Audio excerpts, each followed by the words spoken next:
Peter McEachern and myself, Stephen Welch. Is there any public comment? There being none, thank you. Can I get a motion for approval of the minutes from the meetings from September 27th, September 28th, and October 4th, please? Make a motion. Okay, so none opposed. The motion carries unanimously. Okay, now that was, which ones? I'm still turning on the video. Okay, sure. All right, so you're holding number for the 11th? No, we've approved the minutes for the September 27th, 28th, and October 4th. And I have the October 11th. Oh, and the October 11th. Do you want that approved or held? My apology. I'd like to hold October 11th, please. Okay, so the others are motion to approve. That was made by Christie Kickham? I second it.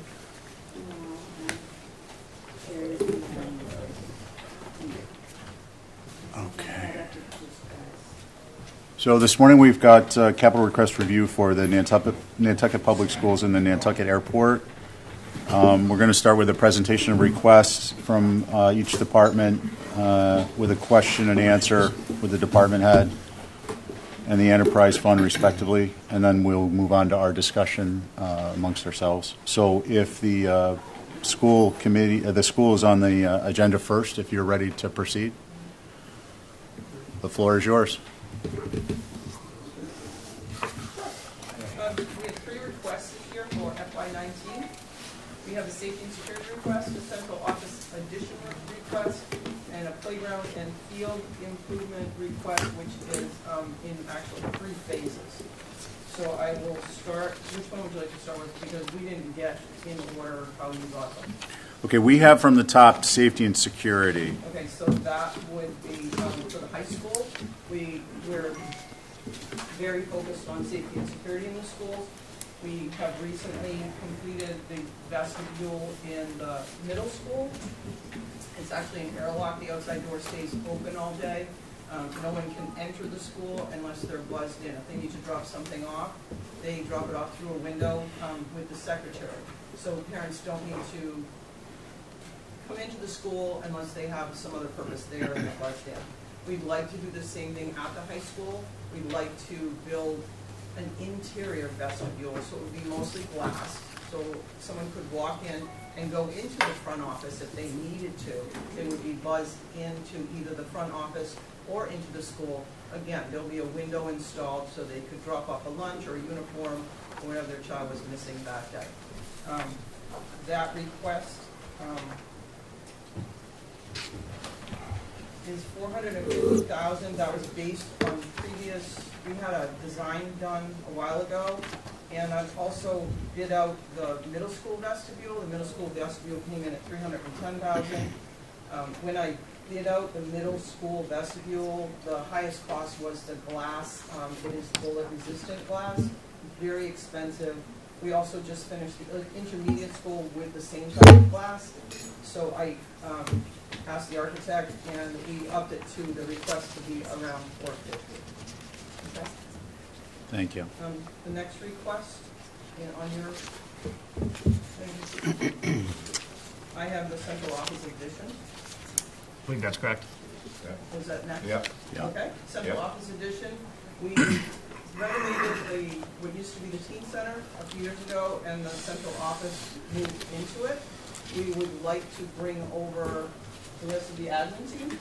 Special education office is now in the elementary school. It was moved from the high school to the elementary school because the high school now has the biggest numbers coming into it.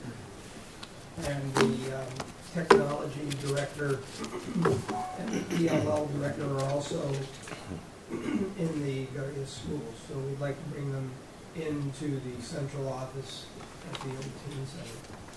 And that would require adding a sizable addition to accommodate those 3 directors and a conference. So it would be a 1-story. It would just come off of the back of the central office and to the side toward the garden. on slab. The last page of the request is the estimate by the architect, so I apologize that it's on the same form, but we pared it way back. Theirs is, I think, 560, and we're not asking for that because we believe, The 726. 725, I'm sorry. Yeah. We're asking for 550. We pulled it way back in to what we believe we can do this project for. Can you talk a little bit about the, I'm sorry. Please, go ahead. Can you talk a little bit about the history of the building and what kind of shape it's in? Sure. When we sort of inherited it, there was a teen center. I believe it was moved to that location. It had a loft area upstairs. It had 2 sets of stairs. When we renovated it, we made the entire upstairs one floor. We got rid of one set of stairs. There's one set of stairs that leads up. Martin's office, Mr. Kozort's office, and my office are on one side, and then on the other side are the 2 curriculum directors. It's in very good shape, I think. We've replaced the boiler in the last probably 10 years. It's propane.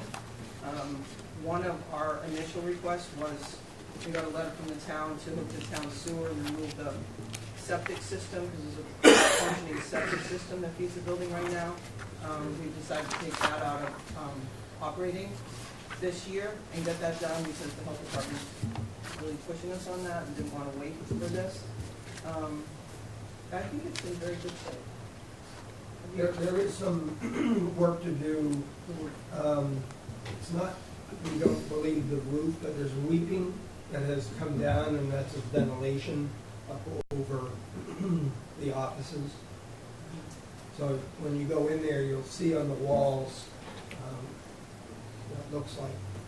It's not water damage, it's Condensation. Yeah, It's that's from those stupid vented roofs. We talked about this. Get rid of all that, foam it, have a good day, burn no gas. Seriously, that's the future. That's a building that they did, you know, the way we used to do it.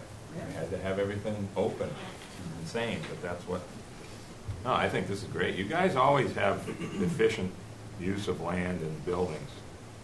So I think it's fine. I mean, I don't have an issue with it, you know, personally. Please, Christie. Some years ago, there was some talk about possible use of the land between the schools, the homes there, and maybe someday that would roll into the sort of the same area as the schools. But I was wondering how this ties in. This might tie into that. Looking in the future, that maybe if that ever came available, how that would tie in, and if it fits, if that's where you plan on being for a long time with this spot. No, I'll jump in because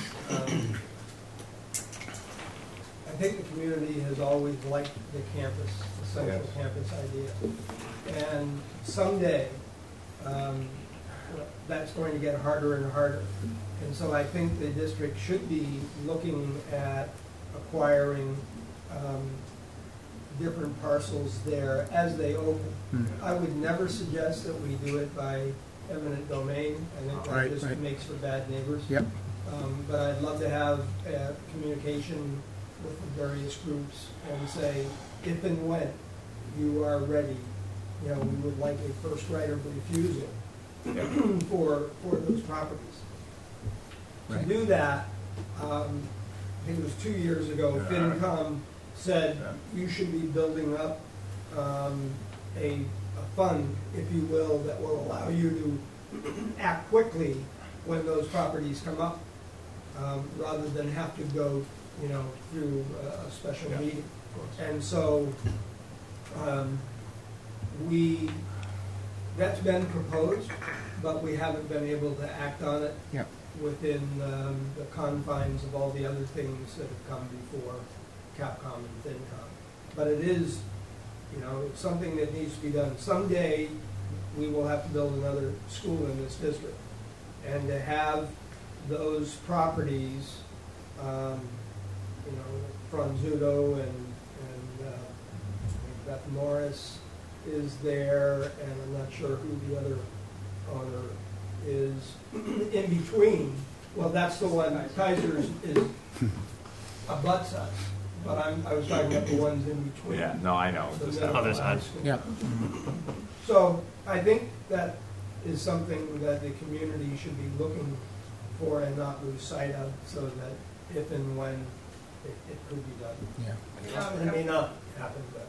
FY '18, we did have a separate line item that said land acquisition 500,000, because that's what the finance committee asked us to do, but it never We haven't funded it yet. pushed through. So that town meeting, article didn't create a placeholder type of situation? That's what you're asking for, like a little checkbook for this, Yeah, I think, theoretically. I thought we had an article, though, that never went anywhere. I don't think it ever went in. Okay, all right, I remember something about I think more broadly, we're looking for, and one of the things we want to be doing is if it's in a fiscal year, we want to carry it, even if it gets carried out to the 10-year max, so that when we're reviewing these, there's some consistency. So, you know, I don't know. We'll discuss that with the other parties, town manager, and so on and so forth, with respect to your land acquisition project, because I don't see it in this report going out to FY28. But please keep that in mind for your other requests also, as we're looking for a full picture and then consistency for review purposes. So I'm taking a step back. I'm now taking a step back to the land acquisition. I would just suggest that if you haven't kept in mind, I'm sure you have, but consider that that's going to be a two-phase operation. You're going to, if you're looking for a right of first refusal, I presume you're going to be looking at an option on the property. So you're going to be purchasing that. You're going to need to purchase that up front. You know, we would love to think everyone would just good-naturedly say, yes, you have a right of first refusal, but unless you purchase the option, it's not a contractual obligation. So just keep that in mind when you put it in your notes, please. Any other comments on the central edition? You can take more bites at the apple. I was just thinking we'd kind of go through, hit the presentation topics, if there's any real topical questions, and then we can drill down a little bit more after the fact into any of the three, like we did with the water company. Yeah. Okay. Next Playground. project we have is our Bacchus Lane, and this is part of our master plan. I'm going to give you each an updated conceptual plan right now. When we submitted these, Thank you.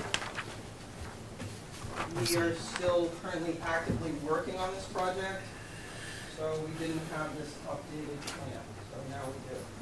We received $375 last year in FY18. To move forward with this project, we are still waiting for the MOU from the town and the land bank so we can start construction. We have had the archaeological study done. We have the survey done. I'm waiting for Leo to get the wetland flagging back to me. We have permission from Natural Heritage. There's no endangered species on any of the properties. This really has to do with playground for the 3 through 5, moving the varsity baseball complex over there, which again is part of our master plan, our athletic plan, which I know that you've all seen. So that's what this project is. You'll see this in next year as well. And you'll also note that the estimate that the architect put together that I've attached is again a little bit higher, but there are some things that we can do out of this project that won't affect this budget.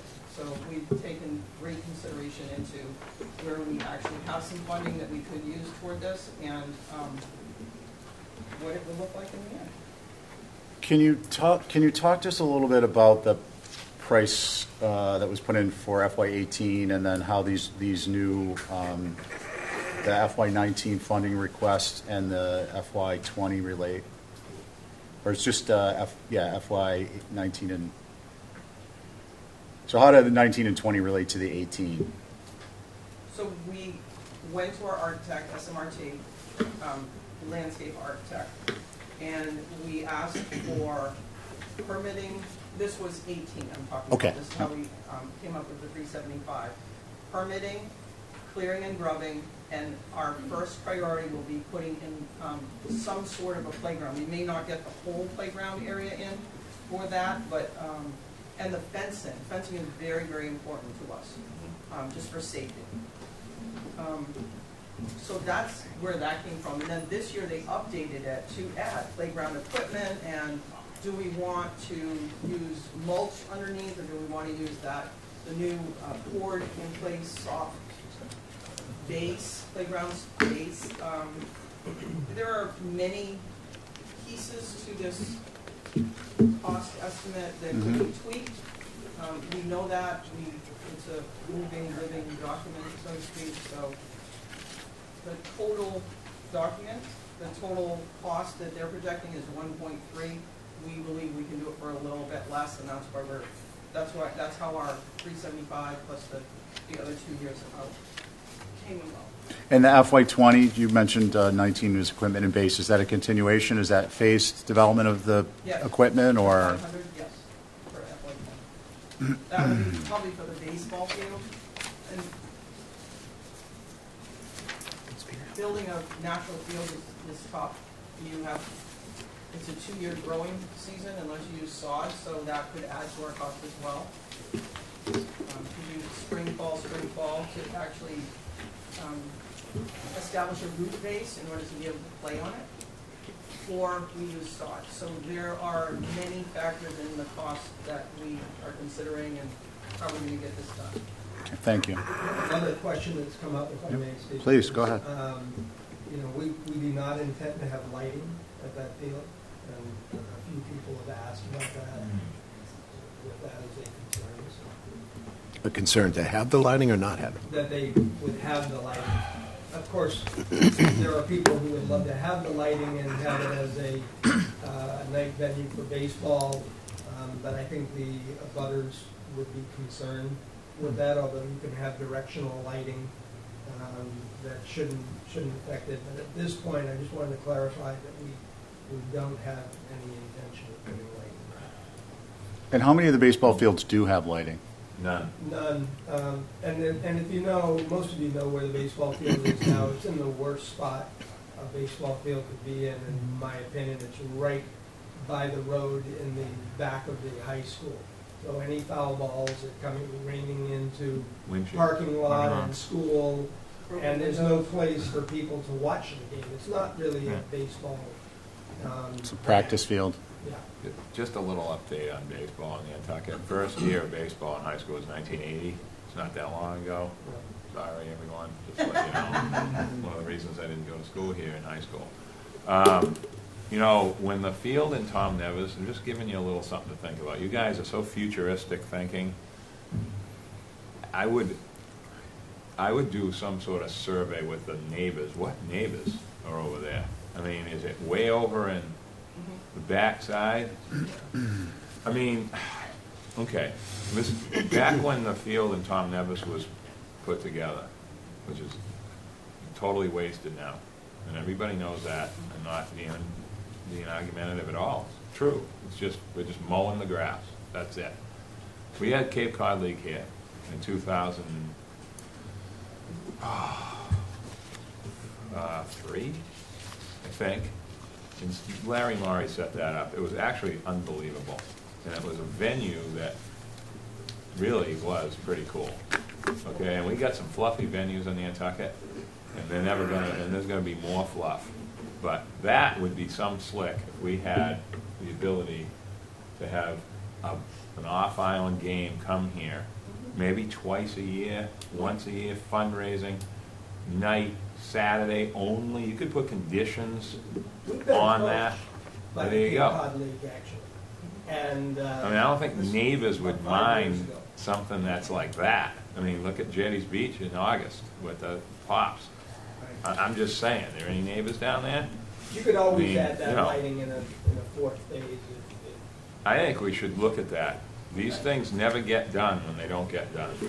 Now, Just a thought, something for them. it's a pretty picture. And I appreciate the history It's a lesson big too. move. No, I know, but Yeah. there are. I mean, keep in mind that that's the Fifth Ways area, and I think Hall Lane. I know. There's quite a bit of Where it is. there's quite a bit of homes in that area, so I could It's not like understand. it would be it wouldn't be the high school baseball. Yeah, there's a valley through An there. area that will Venue. not be touched Yeah, because of the valley there. Yeah.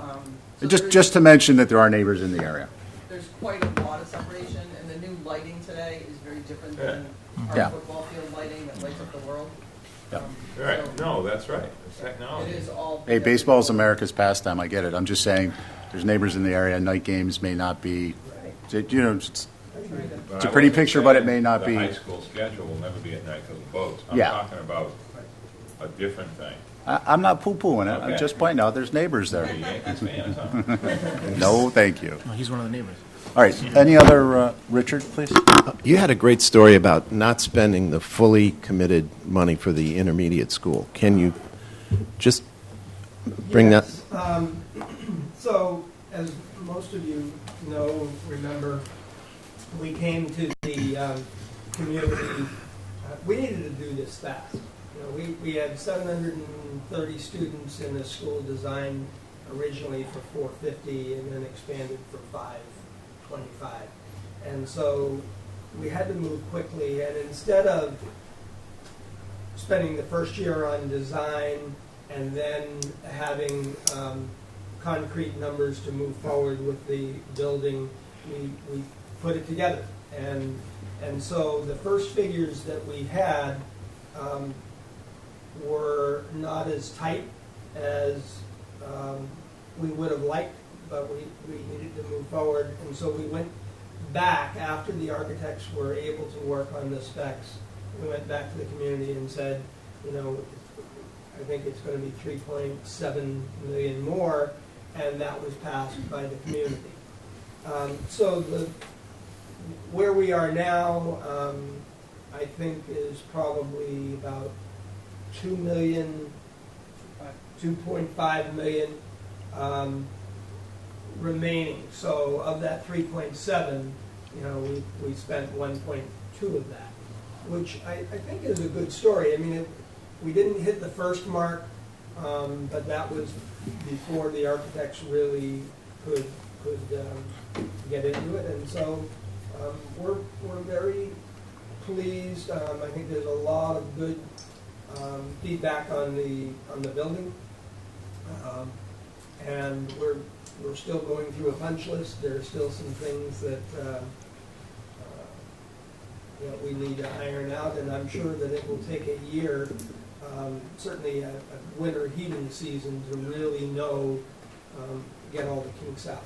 But we are 2.5 million under that total appropriation at this point. So. Is there any way that money can be reallocated for any of these projects? What happens with that money? Does that? We haven't drawn it. We don't borrow until we don't permanently borrow all of the money, so the unused will add. When the school is confident that there's no other issues that we may have to be responsible for, Right. we will go back to town meeting and ask them to rescind the unused borrowing. Okay. So, Borrowing authority. right. Okay. Richard, I got a lesson on that when we came $12 million short for the sewer project. I was like, sweet, where can we use this? And Brian was like, yeah, we're not borrowing that.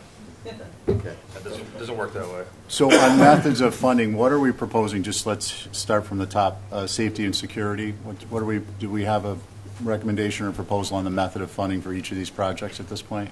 Well, we got free cash certification the other day. We've gone through internally very quickly. I would hesitate to start identifying exactly what projects are ultimately going to be recommended yet. Okay. We're still working through internally not only the ranking process, but exactly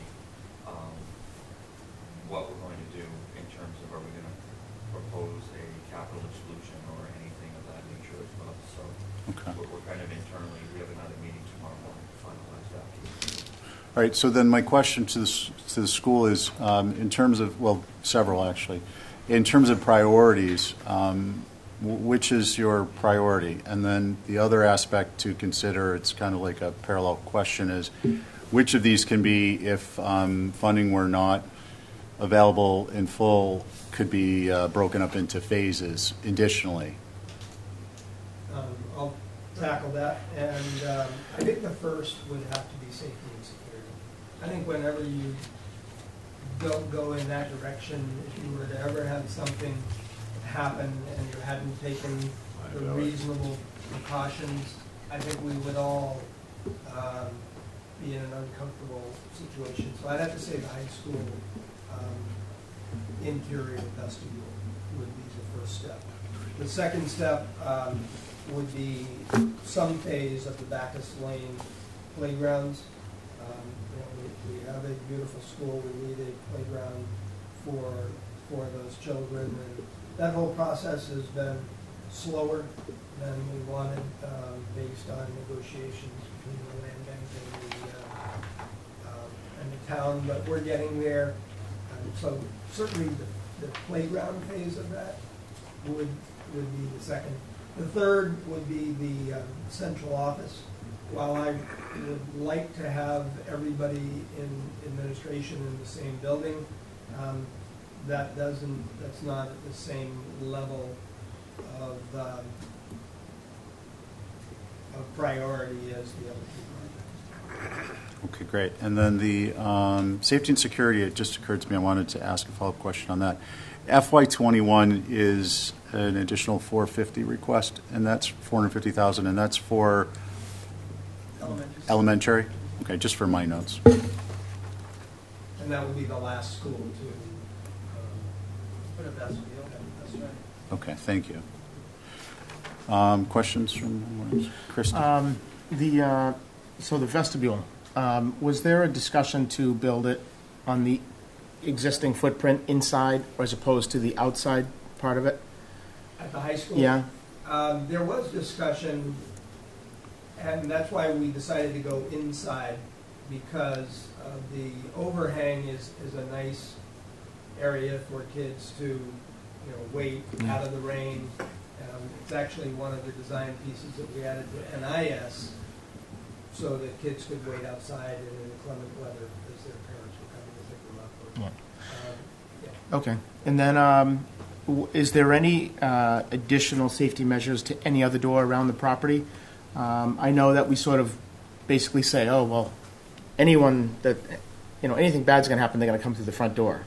But is there any consideration to any part of the perimeter, other doors? We've done things over the last 5 years, securing. We don't allow entrance at any of the other doors except for the front door. All of them are locked. Some of them purposely designed without door handles. They're Right. egress don't allow people to come in that door unless it's been open. And of course, we do a lot of training with kids. Yeah. So is that the same with the doors that access the auditorium on the other side of just a Those are locked. Yeah. You can't walk into those doors. Yeah. Presently, you have to be buzzed into the high school. So we don't have a vestibule, but we still have those doors locked so that you have to be buzzed in from the office. Even deliveries, there's we call it an AI phone, so the person in the front office can actually see who's standing there, and if, say, Cisco truck pulls up for a food delivery, they actually have to buzz the door open to be able to come in, so that they're a valid Yeah. person coming into the school during school hours. The schools that have keypads most of them are on the doors are on a schedule.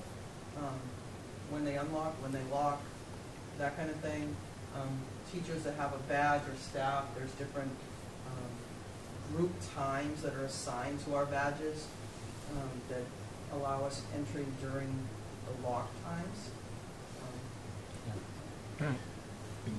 Just one more question, Mr. Chairman. And I'm sure that you guys have thought through any changes as regard to town meeting type situations where It's you gotta difficult. get in, Voting is press a difficult. button to do some other door to open or the When back door we there. have events, public events, like an election, Yeah, well, that too.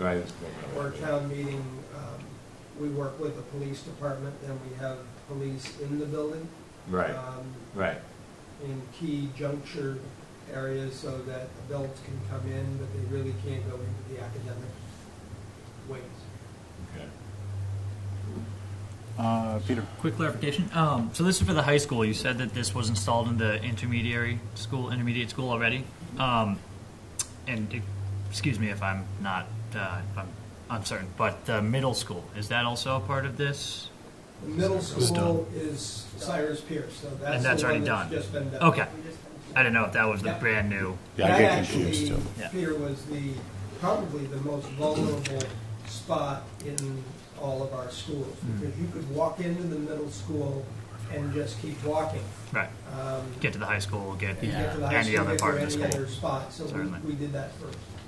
And there's one of these at the new elementary school? One of those. Okay, in the so there's one of them at the new elementary school, already one at what used to be the middle school, Cyrus Pierce. This for the high school, then the elementary school. And then Exactly. Old elementary school. Gotcha, thank you. we have an open house on next Wednesday. Yeah, for the community open house to the building. Security doors will be open. Yes. Excellent. Okay, I've got a couple of quick questions for each of the requests.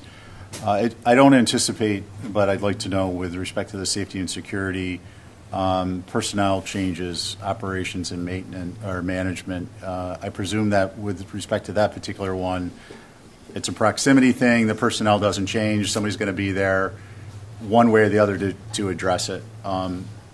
So that answers that question. But the central addition, if you could talk to us a little bit about where you're seeing operations and management costs go with that. Part of our charges, if there is a personnel aspect to it, we need to know, and how that might expand for staffing or someone in attendance, or however it would be. And then the same for the playgrounds with respect to how you see that impacting maintenance schedules and so on and so forth.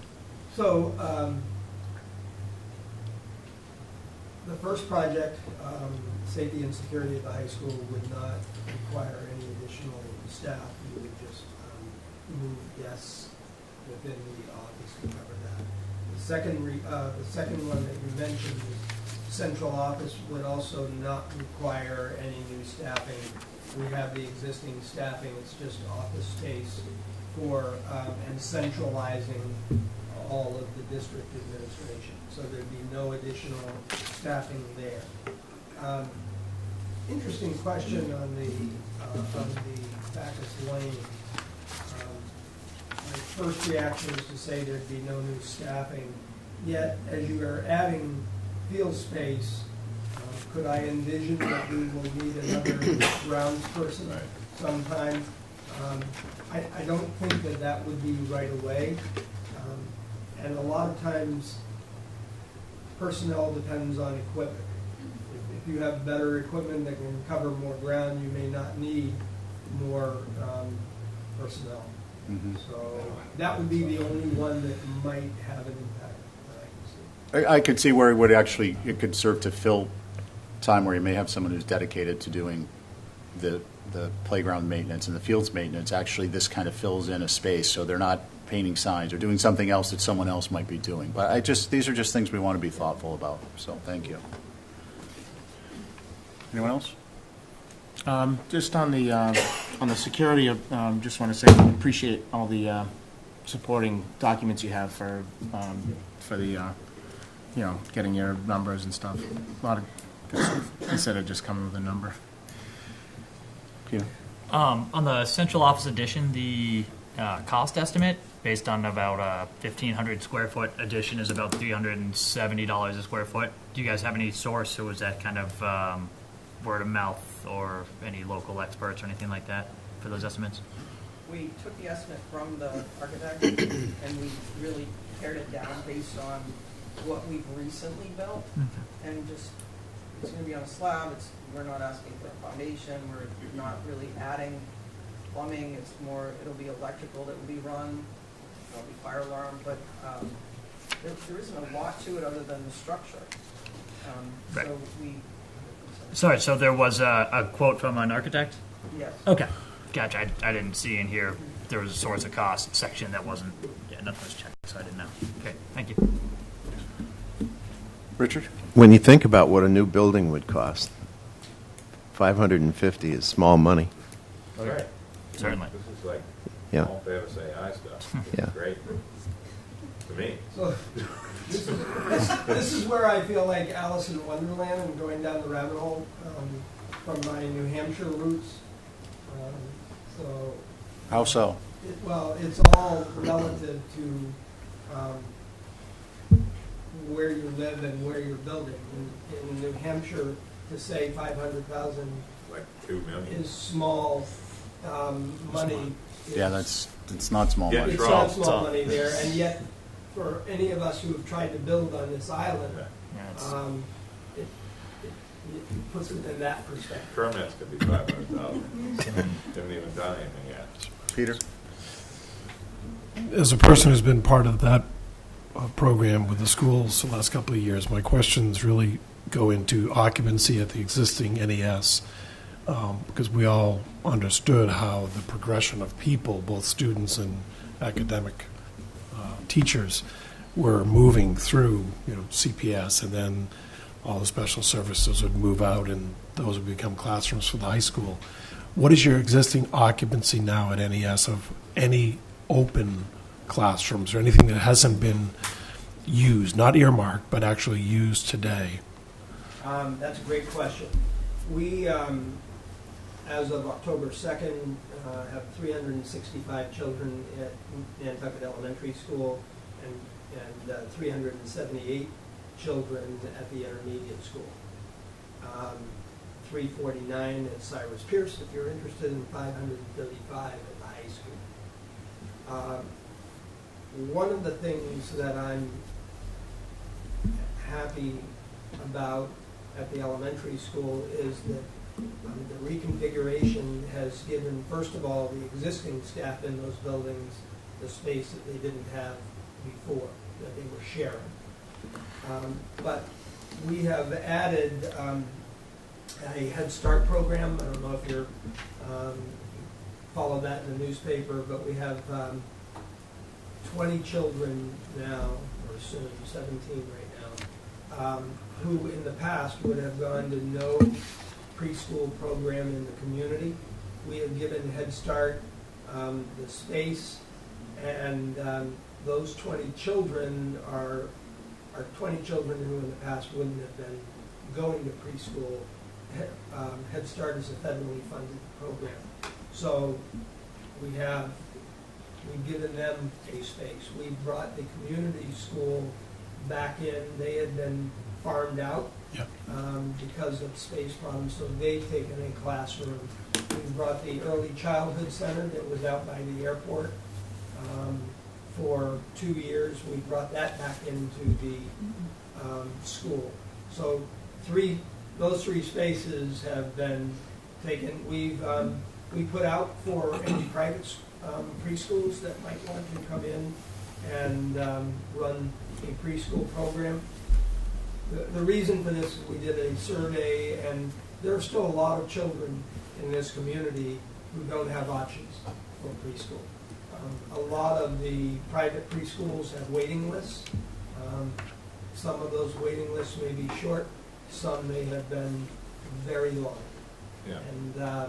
And so what we're trying to do is make sure that those children who are on waiting lists, or those children who aren't even on a waiting list because their parents know that they can't afford it even if they got in, that we are getting those children into the school. So to your question, four of the vacant classrooms have been filled. Okay. We would love someday to have universal preschool for 4-year-olds. I'm not sure that that's right around the corner, but I would like to see that happen someday. And then, in my opinion, some parents will still use private preschools, and that's great. For them, that works better probably because those are full-day programs.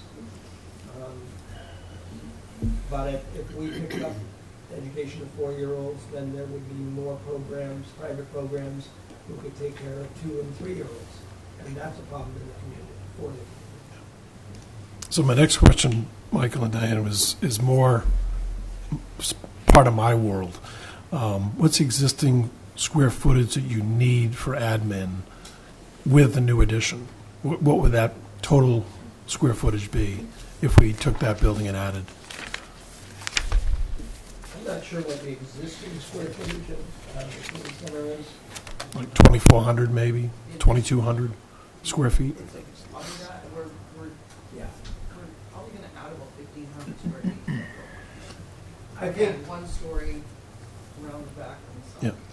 Yeah. And don't fall out of your chair, but knowing that our occupancy in NES has gone down and the proficiency of the cafeteria probably has gone up because you've lightened up seats and lightened up people going into there. What's the square footage of that total cafeteria space behind the scenes, the kitchen, the storerooms, all of that? Just curious. In the elementary school? Yeah. The new school or No, elementary? the old one, the elementary school, NES. Look that up again, so I don't know that number. So you may think of where I'm going. I think I would want to look at, and I can help if you want. I would look at, since the beautiful kitchen at the new school, and I'm all about contracts with, and this is your world, with Chartwells and there's other purveyors out there.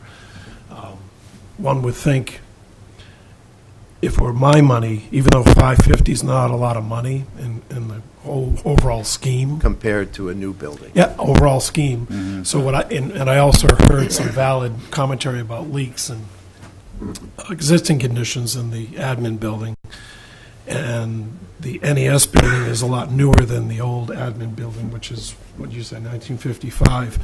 I was thinking of the high school. All right, well, but it's still, it's where did that a building wood come frame from? structure. The teen center. I would explore, Yeah. at least in conversation, and maybe not engage anyone, but just conversation amongst yourselves on what could we do with that space if we were to utilize One kitchen for the two. as a commissary. We talked about that when we were in design for the new school, and the difficulty getting hot meals back and forth Right. in summer Yeah. weather was Understood. incredibly difficult. Yeah. Yeah. We talked about it. I would love to get the central office into the schools. We had, my office was in the back of the high school 8 years ago. I loved it because I could pop into the hallways and connect with kids even more. But the reality was, as the bump came through the schools and hit the high school, they needed that space. And so by vacating it and by getting the special ed department out of there, it's given them 3 extra classrooms. So I love the idea of being in the schools. The reality is you could make that move and then in 5 to 10 years find out that you're moving out again because you need it for kids. That's one of the downsides. Look, Yeah, look, understood. wood shop. Well, I think if you're, not to monopolize. No, please, go ahead. This is helpful information. I think if we're going to build in the future, and I'm hoping that future is 10, 15 years out. But if the numbers keep coming the way they have, the reality is that we're going to have to build a new school. My suggestion to the community will be that we look at 2 options. I wouldn't build a new high school. High schools are the most expensive buildings per square foot to build.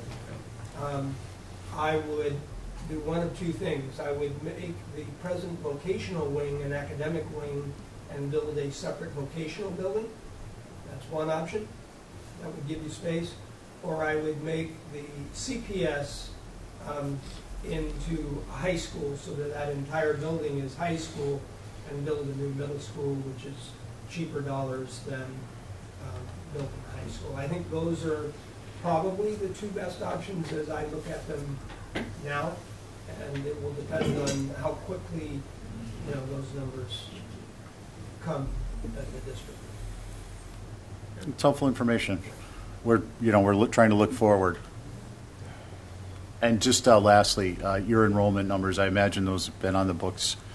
Your forecast for enrollment numbers, at least with respect to building the new facility, where are you this year relative to those forecasts? Almost spot on. Doesn't happen often. It's very hard to do enrollment projections Sure. in a community such as ours. And of course, it's all going to be tied to the economy. I've told this story in I apologize if you've heard it, but when I was looking at coming down here in 2010, I said to my wife, well, wouldn't have to build a school because the population has gone down for the last 4 years. Why? From 7 to 10, recession, people were leaving. But I made that comment, which she reminds me of often.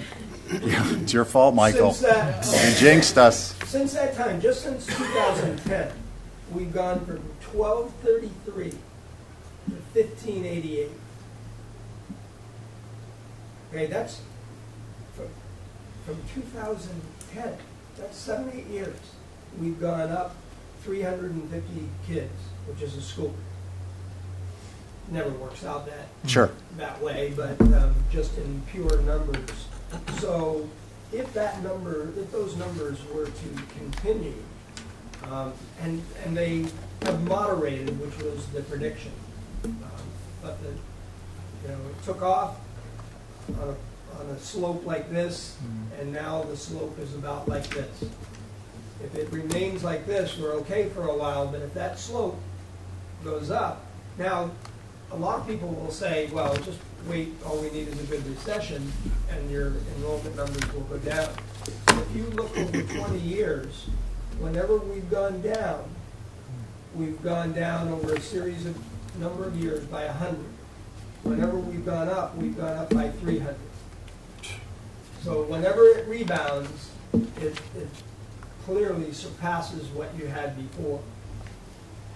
It's sort of an interesting thing to look at. Peter Morrison and I were just going over those numbers and had that aha moment. The down-up cycle is interesting.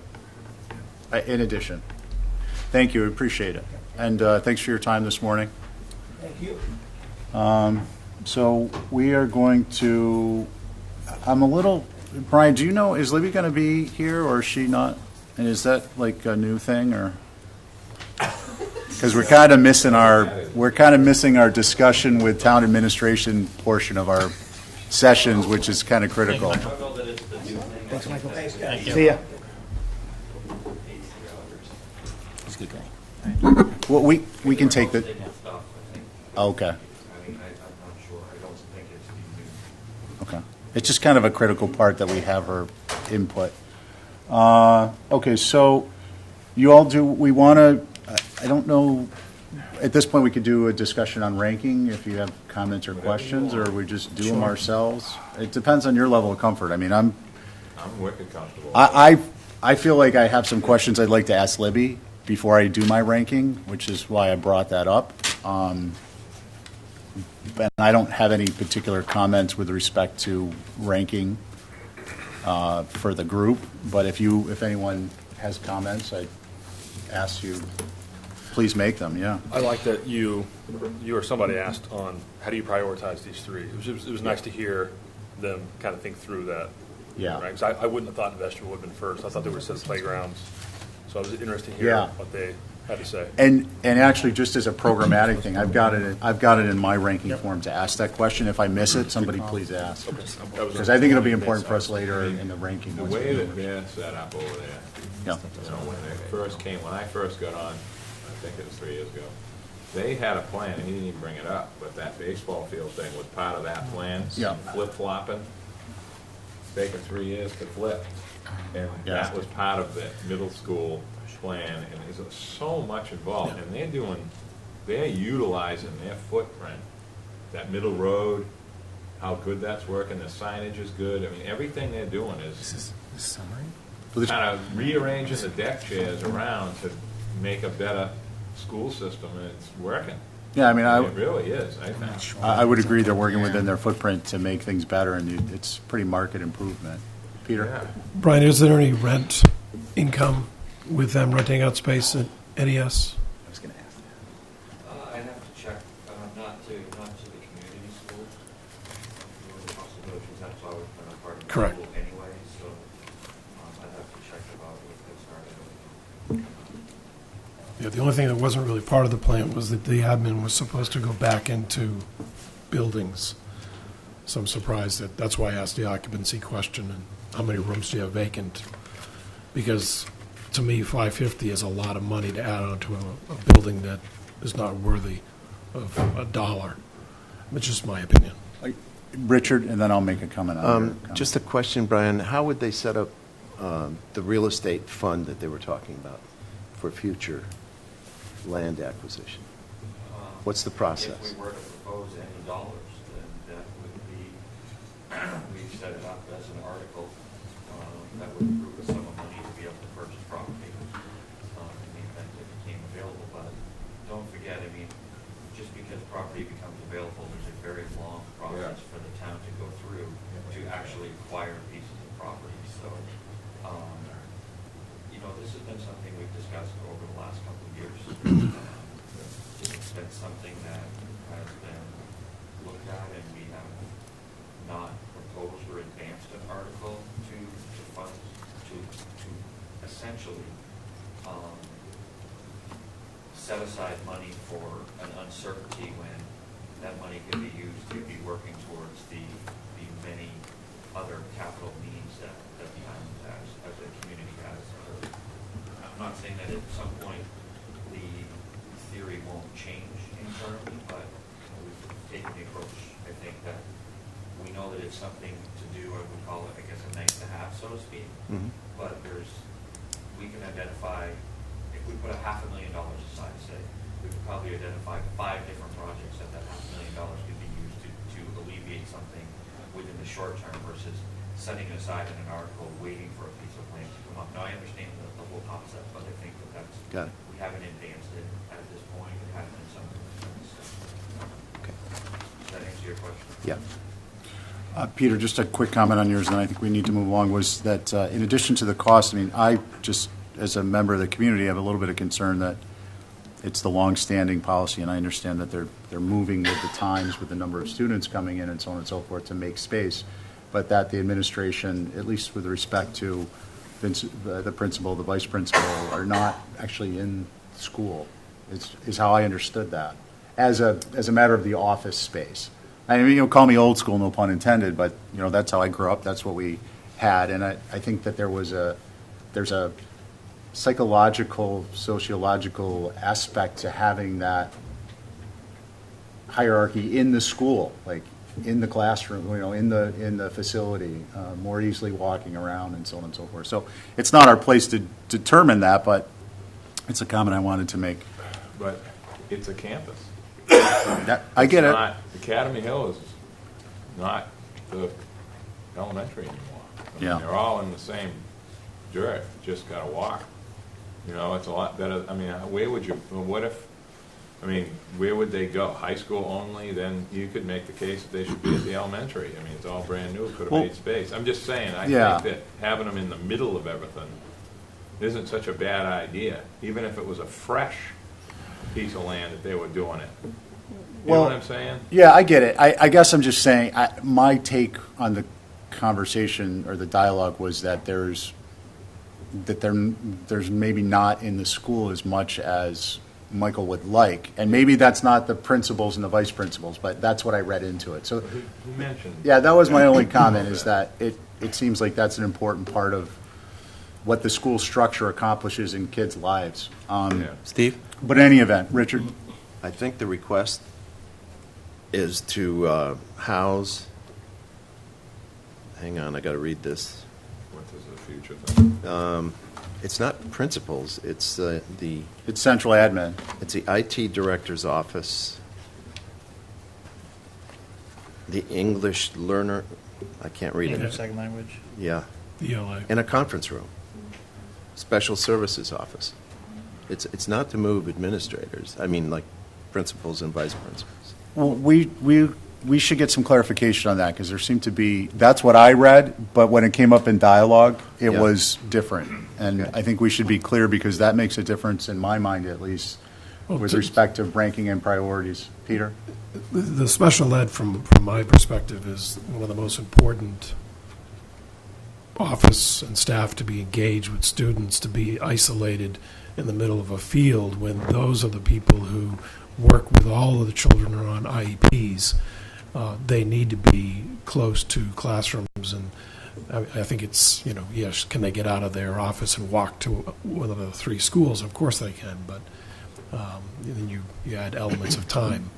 So my feeling still stands as probably the only one at the table who has 4 kids, 3 kids in the school system here, of which 3 of those 3 are on IEPs. It's imperative that that department stays under a roof that has students, not in a space that's, put into left field. And as a person who understands operating cost on dirt, having run private golf clubs for years, there's not just people cost, there's cost and wear and tear of the equipment. You're actually increasing your, and I'm an advocate for it, don't get me wrong, but we have to understand the operating cost is not people-based, it's also equipment, fertilization, maintenance. When you have more acreage under grass, you have more expense. The people that they have on staff, Diane's people, could actually do the job without adding staff, but you do have to watch your equipment. Yep. Thank you. Point well taken. I think Airport has left the room momentarily. Maybe we could do some housekeeping. We don't typically meet down here, and it occurs to me, it was brought up to me by a few people that the far end of the table needs mics upstairs because no one can hear what you're saying. I don't know what of what was said by the school could be heard today because they weren't speaking into a mic. No. So I think we need to use the mics. And Brian, if you want to move it closer to you so you're not up and down, that's fine too. But and we're not really set up with a podium or something for somebody to be presenting. But we were just discussing that we need to use the mics because we can't. Folks at home can't. It's not picking up any audio. And we are ready for the airport. Welcome. Thanks. So you want me to? Yeah, if you don't mind, and if you want to move that so you have somewhere to set your papers, feel free. I'll try to wing it. Okay. Good morning. I'm Tom Rafter, Airport Manager. For those of you who don't know, I have some of our staff here. Noah Carberg, who has recently been appointed Assistant Airport Manager.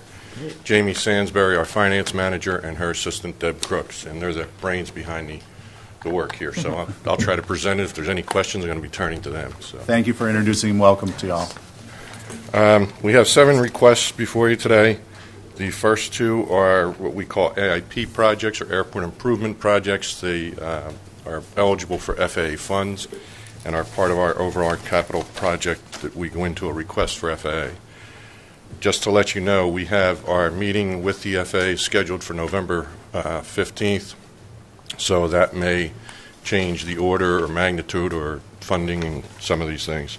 The first one is an airfield lighting project, which is replacement of what are called our TDZ or touchdown zone lights and center line lights. They're the in-pavement lights in our main runway 624.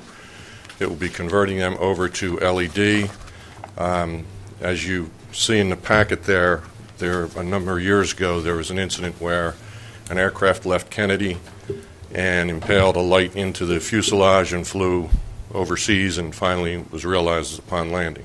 So the FAA came out with a certification alert where we had to go inspect all of our lights. We did so, found that they're beyond their useful life, and some of them are in immediate need, which we've been doing some patchwork replacements. So it's considered a safety issue, and we're hoping that that will receive a high priority from FAA. Again, the FAA projects, when it's listed as AIP, they would get 90% FAA money, 5% state, and then the airport pays the other 5%. The second project is a taxiway, and stop me if you'd like, or if you want to do these one at a time, or if you want to do them all, and then... No, I kind of, if you don't, Tom, please proceed. And I think if we have questions that are just kind of like quick, Sure. keep things clear in our own minds, and then after you do your full presentation, we'll go through and ask Great. More in depth. Okay. The next is a taxiway echo mill and overlay. That is the parallel taxiway to our primary runway. It's a very large job. You can see it's $5.5 million. And this is one project that, quite frankly, is probably right now at this point in time a placeholder until we have our FAA meeting. It's going to require what's called discretionary funding, We have two sources of FAA funds. One is our entitlement, which we're entitled to based on number of employments. That averages about 1.2, 1.3 million a year. And then we have the the discretionary fund, which is a competitive fund where we compete with all airports throughout the country. So we will get feedback at our FAA meeting on the 15th, hopefully, as to whether or not, yes, this could be a go for this this cycle, or it may have to go back another year and wait until they get the discretionary money. So I'm sorry, the 15th of when? Of November. November. Thank you. So again, the estimate for both of those is from Jacobs Engineering, one of our engineering firms. So we'll be meeting with FAA and reviewing those two projects. Next, out of our money, is what's called a GSE garage construction, and that's a ground service equipment, all of our tugs and buses and ground power units and lav carts, things like that. I'll be honest with you, we put a number in here based on engineers' estimate. We're not happy with that at all. I won't tell you what I told them to stop smoking, but I said, this is not, we don't believe this is an accurate estimate. It's very high. It's 3,200-foot square building, and it's essentially a shell. All we're looking for is something to keep the equipment inside, minimal heat. So we met with Libby. She suggested we contact DPW, which we did. We refined the estimate a little bit. We're waiting for the firehouse bids to come in next week because they have, I guess, an alternate that's in there for a building that is similar to what we're looking for, maybe a little bit, have a few more things in it than we're looking for. But we will refine that estimate, and I can tell you our commission will not approve it at that amount right now. So it's, again, this is based on just the information we have from our engineers. Tom, excuse me, when do you anticipate you'll have a refined number? I'm hoping after next week. The bids for the firehouse are due in on the 25th, I believe. They've been extended. Oh, they have. Extended 1 week to November 2nd. Oh, sorry. So thereabouts. So probably the first week in November, hopefully. Yeah. Thank you. Can I ask one question? Yep.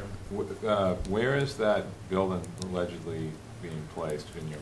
We looked at 4 different alternative sites, and the one we selected best is behind the existing. The existing is a small 2-bay garage. It was, I guess, either donated to the airport and we had to pick up and move. But behind that, kind of taking over some of the rental car overflow, but we're also going to, as part of the project, we would expand into a corner to reclaim and not lose the rental cars. Good. Okay. Just curious what was going on that side or the other we side. We looked just behind the ARF building. We looked on the other side of the ARF building, and functionally and price-wise and everything else, we figured it was best just to put it right there. Good. The next project is a temporary hold room expansion or structured awning. For any of you that have been through the airport during peak season, our hold room area post-screening gets filled quickly, and it gets very congested. The airlines, in order to get their efficiencies, put their flights as close together as possible, and there's times where we're exceeding the capacity of that hold room. So the idea is, rather than build a full-blown structure if we only need it for 3 or 4 months out of the year, we're looking at a structured awning similar to what you would see at our restaurant on the airport, at Fusaro's, at Jetty's, where we'd have the structural steel, take the canvas down in the winter, and then just put it back up. We have to get FAA or TSA approval because there are some security requirements there. But that estimate is based on the engineer's estimate, and we think we can bring that in at that price. It is a critical project. If I were to look at priorities, I look at them in 2 categories. I look at our FAA-funded projects, and then I look at our money projects. I would say this is definitely a top priority for our money. The center line would be the top priority for FAA. And our commission, our commission has identified this too as a get-it-done job one way or the other. So, If I may. Please. Tom, I just wanted to interrupt and just say I applaud you for that, because that's thinking out of the box and spending money for something that's seasonal in the most appropriate way. Bravo. thank you. The next is an automatic door replacement. These are for, I believe, 6 or 7 sets of doors that lead out onto the ramp and are part of our access control system. There's approximately, I believe, 22 door systems throughout the building, and rather than bite it off in one big chunk, I said let's do it in phases, so it'll probably be 3 phases, and this will be the first phase of that. We've had a number of maintenance issues with the doors. We try to work with other folks on the island that have doors, such as the school or the hospital or Stop and Shop, and piggyback or work to try to get the same contractors to get economies of scale for efficiencies in repairs. But some of these are just exceeding and costing us a lot of money from a maintenance perspective. So we're looking to replace those. The next is it's a generic category, paint and beads and rubber marking removal. For some of you may recall, about 3 years ago, the state, their budget was cut. They used to provide funding for this item, and they came back and said we can no longer do it. We have a requirement. We can only paint the stripes 4 times, and then they have to be removed and then repainted again. And there's specifics on the beads and so on and so forth that the FAA comes out. Believe it or not, when the FAA comes out, they actually measure the size of every line. They look at the reflectivity, they look at the condition, and they require us to keep it up to date. So this is an ongoing program that we're now responsible for. And we also will be working, not in this season, I'm sorry, in this season actually, we're going to be working with the Vineyard to try to put a joint procurement out to try to get economies of scale on that as well. Can I ask one question? Please, go ahead. Is there a way we could, probably not, you probably already checked into it, we can't buy equipment to do this ourselves, can we? Not qualified? This is one of the things I've looked at, and it's extremely expensive, and the thought I had, we formed a group called the Cape and Islands Airport Association, and the thought was purchase one truck because you only use it Put it on the boat. 2-3 weeks of the year. Is that back and So forth? that's what the thought was. Yeah. The state was looking at it. They had some concerns of ownership, of maintenance, and so we're still pursuing that. We haven't given it up, but the interim step, if you will, is a joint procurement of the services from a contractor. But that would be my goal, is to get one large machine, share it between ourselves, the Vineyard, Hyannis, P-Town, whatever. So, Okay, well, that's good. and eligibility becomes an issue with funding on that, but Yep. that's the long-term goal. The next and last one is a security and custodian vehicle. Currently, we have a small pickup truck that is cross-utilized for trash removal and security inspections, and we put together a project last year. This year, we're replacing one of those vehicles. This is for the second vehicle. We need to have a dedicated vehicle for our security patrols and safety. So it's a basic Ford F-150. Okay, Or I shouldn't say Ford. That's whatever's on state contract. got it. Before we get into questions, I'd kind of like to, I know you mentioned some priorities, but I would kind of like to please have you, from top to bottom, give us your list of priorities 1 through 7. And also, I understand this may not be so much applicable for you, certainly with the nature of the request, but if there's anything that involves, if money runs short or can be phased, and I'm not seeing any, the ground service storage perhaps might be applicable if there's interior partitions or some type of enhancements that you're looking at that may be applicable, but other than that, it doesn't look like anything would be a phased. So priorities, and if there's any phasing, that might be applicable if we don't have enough funds for this year. Priority would be replacement of centerline touchdown zone lights. That's a serious safety concern on the runway. It's a primary safety issue. Is that FAA reimbursed? Yes. 90%. The first two. The next would be the structured awning and hold room expansion to address the needs and, again, a safety issue for a number of people we're putting in there. Is that FAA reimbursed? That one, no, that is Our not. money. It may be. We'll give it a shot. I mean, we'll try anything.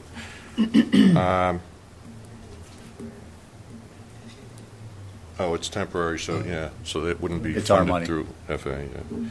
I would say the next would be either paint and beads or doors. I'd put them at the same.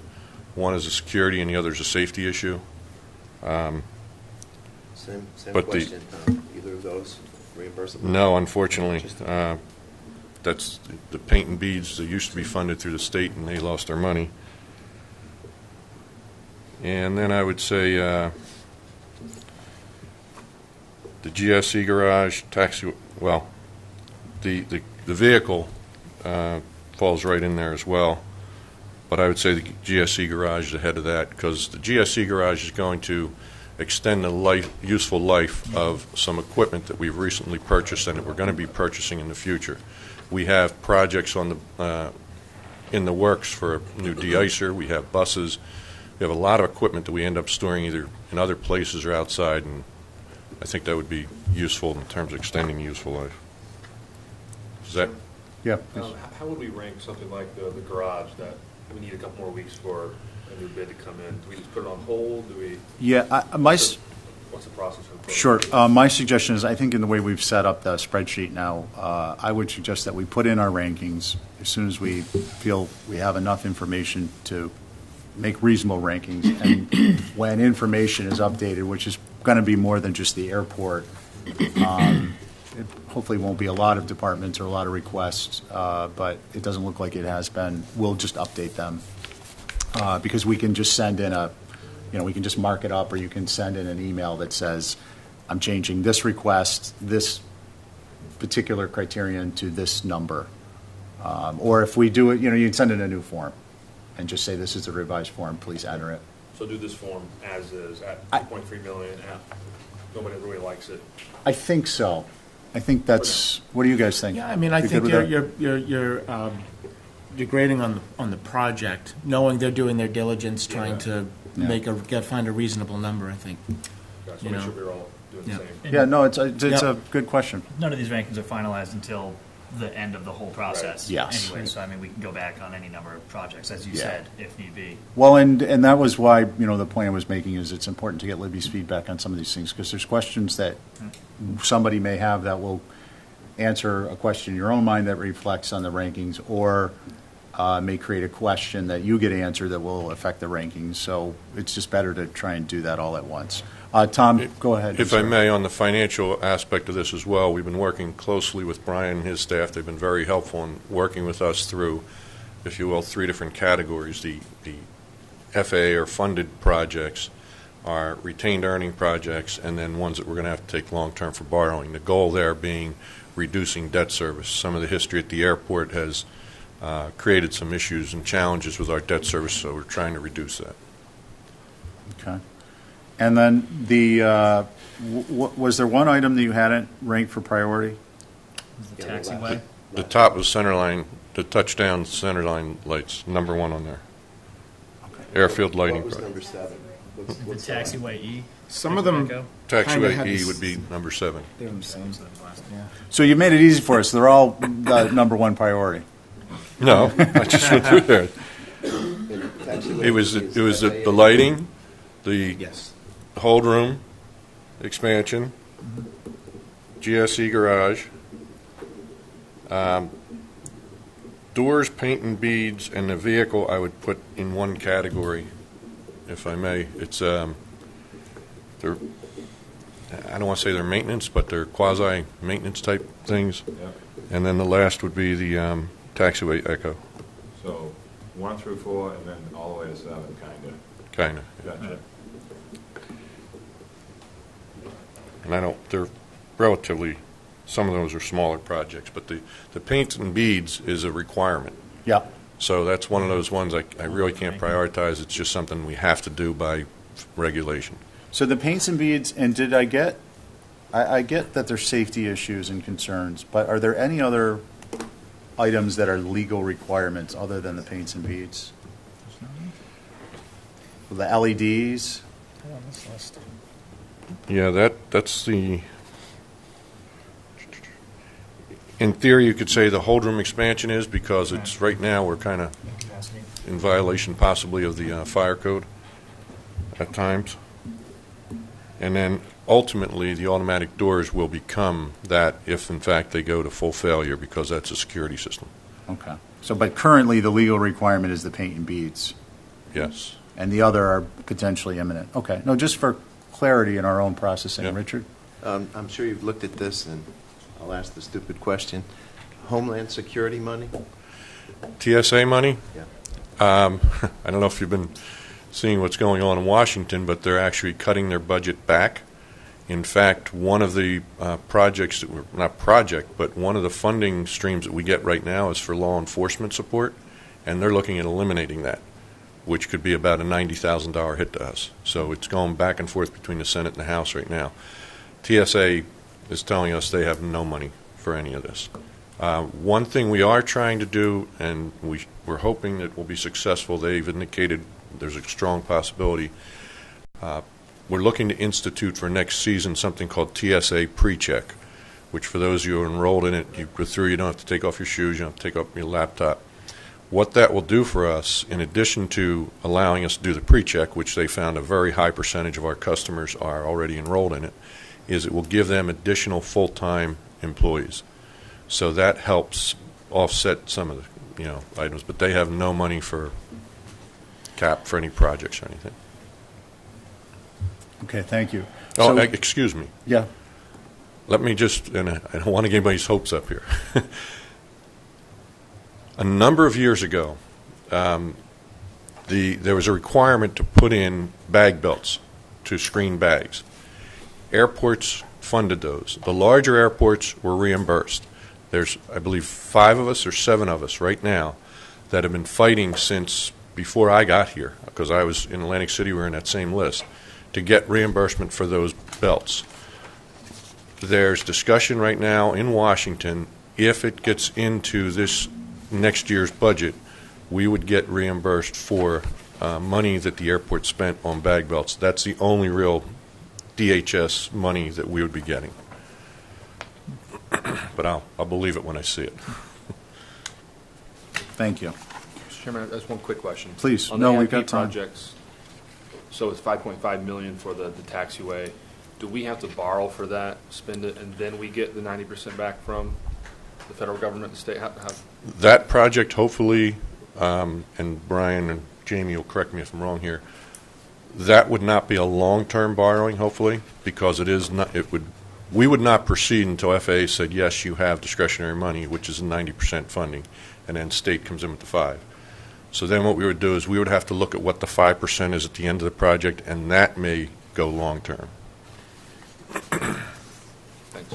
Thank you. You guys, if you just want to start, if there's questions you have, feel free, and we'll just kind of do a round robin on different topics. Does the garage, Tom, would that cover all the equipment that you think is needed to go inside, or is there equipment already getting stored inside that would go to this facility? Yes, but it's stored in hangars and places it shouldn't be, and some of it's still outside. But we would still keep the existing building because we need the total square footage. Thank you.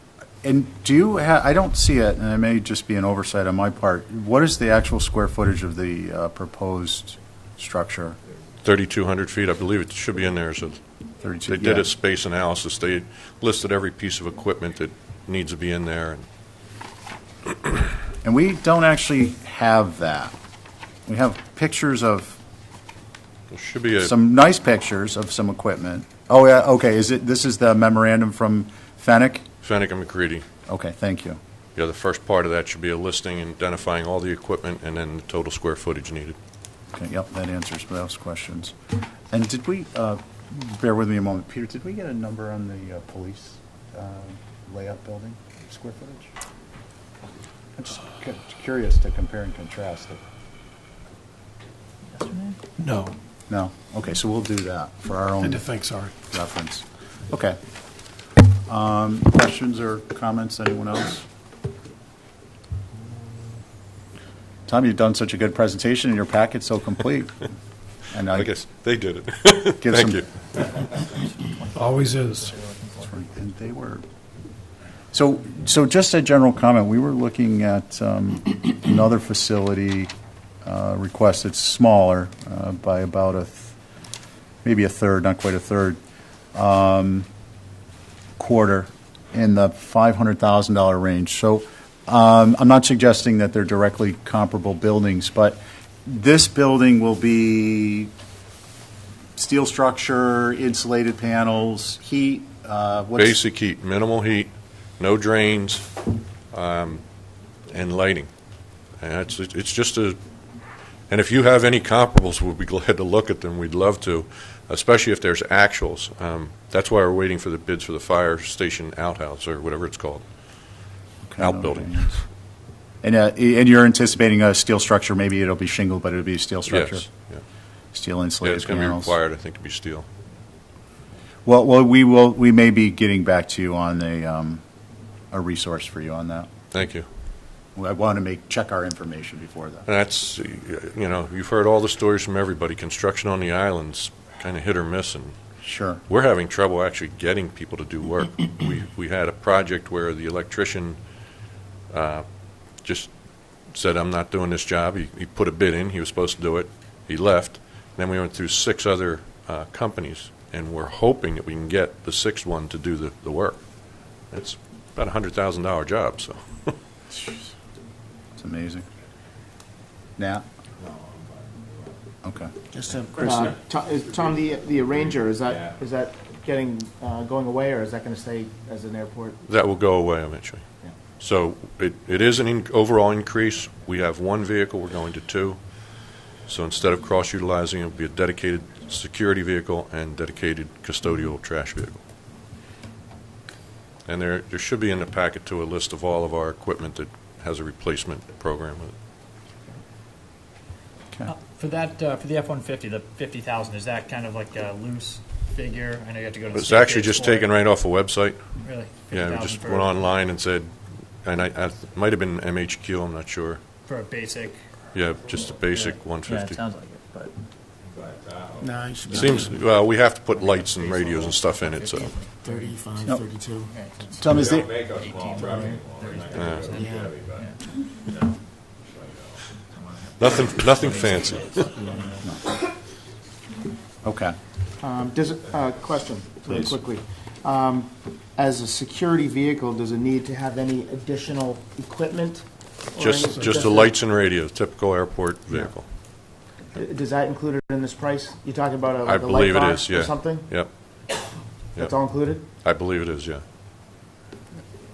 Yes. Tom, on the truck or the vehicle, does that go to the dump with trash, or is it stay No, on it the stays airport? primarily on the airport. Okay. Anyone else? All right. One more. Please.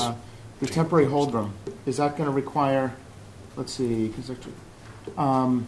so you said you might need FAA approval or something to what? No, Expand, will you need to expand fencing? We need TSA approval TSA. because we're now changing the secure line, and so whether we have to move the ticket lift function, for the podium for an airline out to that, or we can do a 2-step process. But we have to make, they have to ensure that their security requirements are met out on the ramp. Yeah, right. And Tom, I'm sorry, Christy, were you No, finished? no, that's good. Yep. Tom, you referred to that as the hold line? The hold room. The TSA approval is for what aspect of that? An expansion of the secure It's space? a change in the, what's known as our security line. Security line, sorry. Okay. And then when do you anticipate you will have heard from them with a definitive? We're waiting concept drawings from our engineers, and then we'll have to take it to TSA. It's probably going to be a few months. So, which brings up the next question, and I'm just going to ask it because I think it's, it's all relevant. You mentioned you're having difficulty finding someone to do some work. Are any of these projects that would conceivably not actually be implemented in FY19? Well, certain taxiway echo is the one that, the FAA is going to dictate when that's going to happen. The GSE garage, I could see the engineering and bidding process. It may overlap with construction. The temporary hold room, quite frankly, our commission wants to get this done for next season. Part of the problem we have is that if we identify a problem in peak season, because of the process, it's a year and a half to fix it. We can't wait that long for this one. The airlines are breathing down our neck. We'll find the money. We'll do what we have to get it done. But this is one we really need to get done. So, Okay. Thank you. That's helpful information, too. Anyone else? All right. Well, Tom, thank you. Thanks for attending. Thank you. And then, Brian, I have some questions for you. When you're ready. Little housekeeping. Yes. Okay, so this just is a programmatic aspect of this. I'm looking at this, we've got 7 requests, and I believe that this is just a holdover. Maybe these were printed up and set up before in Planet. But we had talked about separating out requests as opposed to grouping them within Planet so they have their own priority code. For instance, the AIP projects are actually 2 requests. The infrastructure projects are 3 requests.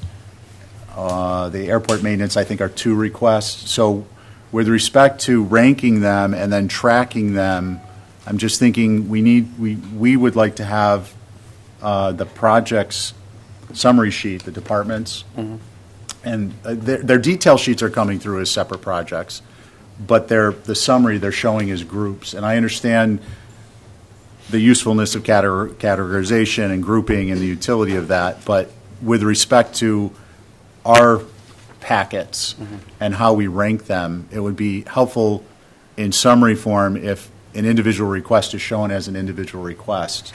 If it's, I'm just arbitrarily saying if it meets the requirement of $50,000.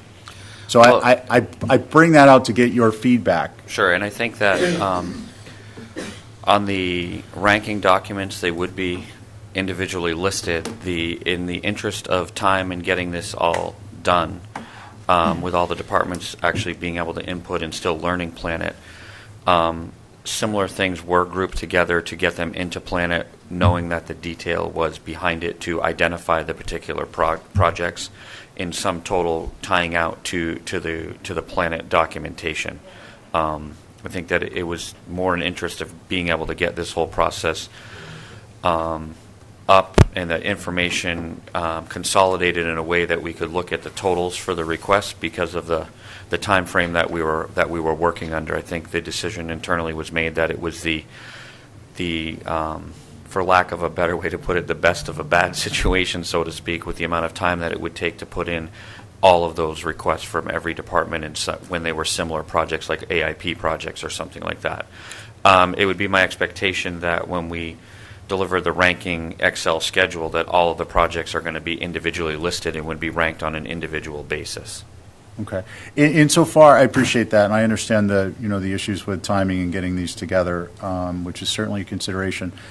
However, I do believe that, for purposes of our discussion, when we're looking at these, and then in summary, just for clarity amongst ourselves and then between the Finance Committee and the Board of Selectmen, distinguishing between the ground service storage and the whole facility, being able to discriminate between those in discussion by looking at a summary sheet would be helpful. So that's why I bring it up. Well, and I certainly take that and understand that point. So it's something maybe we can discuss separately, but I would like to be working on that because I think it's an important element of being able to have individuals be able to look at the information and quickly assess what's been approved, what's not, what's being discussed. And if anyone has comments on that, please, speak up. Mr. Chairman, if I may, Please. there is one detail. So the airport actually functions in this manner. It's not necessarily something that we introduce. It is something that we follow their way, basically, in grouping these projects. So part of the reason that they also view things like this, and it doesn't mean we can't separate them out, is that there is a lot of fluidity in the out years where the airport is concerned in terms of how regulations change and where the priorities change. And so when you're comparing out years, just know that there will be some changes if you look at things on an individual project basis. Sure. Thank you, Julia. And actually that segues into my next point, is that when we're looking at these in out years, it's very difficult if, for instance, if the school comes in with safety and security FY19, FY20, FY21, but in FY23, but in fiscal year 20, well, we're going to add a bunch of things to safety and security. So it's throwing off our ability to track information because they're not individual projects. So that would be an example, and that would apply to the airport in addition, where because they're using broad categories such as AIP projects with respect to the Planet software, it's hard for us to track that information in out years consistently. We can't track discretely a project, a request or a project, using the term synonymously, consistently, because they're not separated, they're grouped together. And I think that one of the things we're looking for in terms of planning is a certain level of clarity. And I think that that's the line I would draw in terms of a level of clarity, is that a project be identified and it can be tracked discretely as opposed to in a group. Well, taking the safety and security with the school, for example, okay? Yeah. They were specifically identified as one project with multiple years because they were all the similar project. It was it was safety and security to do with the construction of the vestibules, okay, at the other two locations. If they came forward with a new project that they considered to be safety and security, say, replacement of all the doors so that you could only go out instead of in around the perimeter, that would be its own separate project. It's the same thing as if they're replacing multiple the similar product, we grouped them and put them in the specific years. They will always show that way. That's why we did it originally when the Planet software, which is now 2 or 3 years ago actually, is when that started, when we did it. So because those two projects were similar and of like nature, I understand that they were certainly at two different locations, but because it was essentially one campus, too, if we consider it that way, they were put that in to safety and security in the first year that the request was, and then in the out year that the final piece of that project would be done. The same with the playground equipment. There's multiple years of phasing, so it's almost as if the safety and security for vestibules is just phased funding. It would be easier to discern that if it were listed as vestibule safety and security versus safety and security where other projects might come in, because I understand the utility of using in safety and security. But I think I'm hearing no opposition to liking to or preferring to have a little bit more detail in terms of a request level. I understand programmatically that we have some obstacles or challenges to overcome, and we accept those. But I want to just have stated that and ask that we be considering it and working on it. Absolutely. That's all. Yes. I appreciate it. In terms of rankings or discussion on rankings or just the request overall, to just open the floor, it's 940 currently, just so you all know. Christy? I have a place to be at 10. Okay. All the way to Nantucket. Ooh. All the way to Nantucket. Christy? So, for example, the vehicle for the airport, do you guys see that as a scheduled replacement? Or is it too far, there's too much of a distance between replacement to sort of put that under scheduled replacement? Just curious. I didn't see it as a replacement at all. I saw it as an add-on. Yeah. What is it? It's replacing. Well, it's replacing a Get rid Ranger. of the It's little replacing. Ranger one with the number on the side. Yeah. Oh, okay. Yeah. It's replacing it. So I didn't know. I'm just trying to get a feel for how you guys Wow. see that. I kind of What read do you it. think? I was more in line with Jason, having read the description, was that it's that the security department currently doesn't have a vehicle and has to share the vehicle that the custodians use. Oh, so it is an addition. So It's they not. Use, they use the small No, one. I asked him. I said, "Are you adding this to the fleet? And is the Ranger going to stay around?" He says, "The Ranger's going away." Yeah, that's why I'm confused. I'm confused. And even the description, it says replace. Not afraid to say So it. there's two different vehicles that are being discussed. There's the Explorer, which was in last year's, which has more to do with sharing with custodial use for security purposes, and then there's a new F-150 that they're speaking about this year specifically, I believe, for custodial use to replace the Ford Ranger. But I only have one request form, Say and that it's one. for the Ford Explorer. Which was a fiscal year 18 expense, I believe. It was explained in this page. The- during the internal capital planning process, fiscal year 17 for fiscal year 18 capital, Security Department made a request for 2 vehicles, a new Ford Explorer, so Security Department would not have 2 vehicles and not have to share the current vehicle that is used for security purposes, as well as a new Ford F-150 to replace the current 2005 Ford Ranger that is used by the custodians as described above. Okay, so we have a request in front of us for a new Ford Explorer, which is for the security department, but the discussion was that this was to replace which is the other vehicle, which is to replace a Ranger. So I would ask that Brian, we get some clarification on which that is. And then again, this goes to the point of why it would be helpful to have these as separate projects. We have a F-150, and we have a scheduled replacement F-150. And then, Christy, to your point, your question, I would suggest that scheduled replacement, in my mind, is a variety of things, but not least of which is it's already in the capital plan. Like, we want to see part of including that. And Peter, I know you at any point,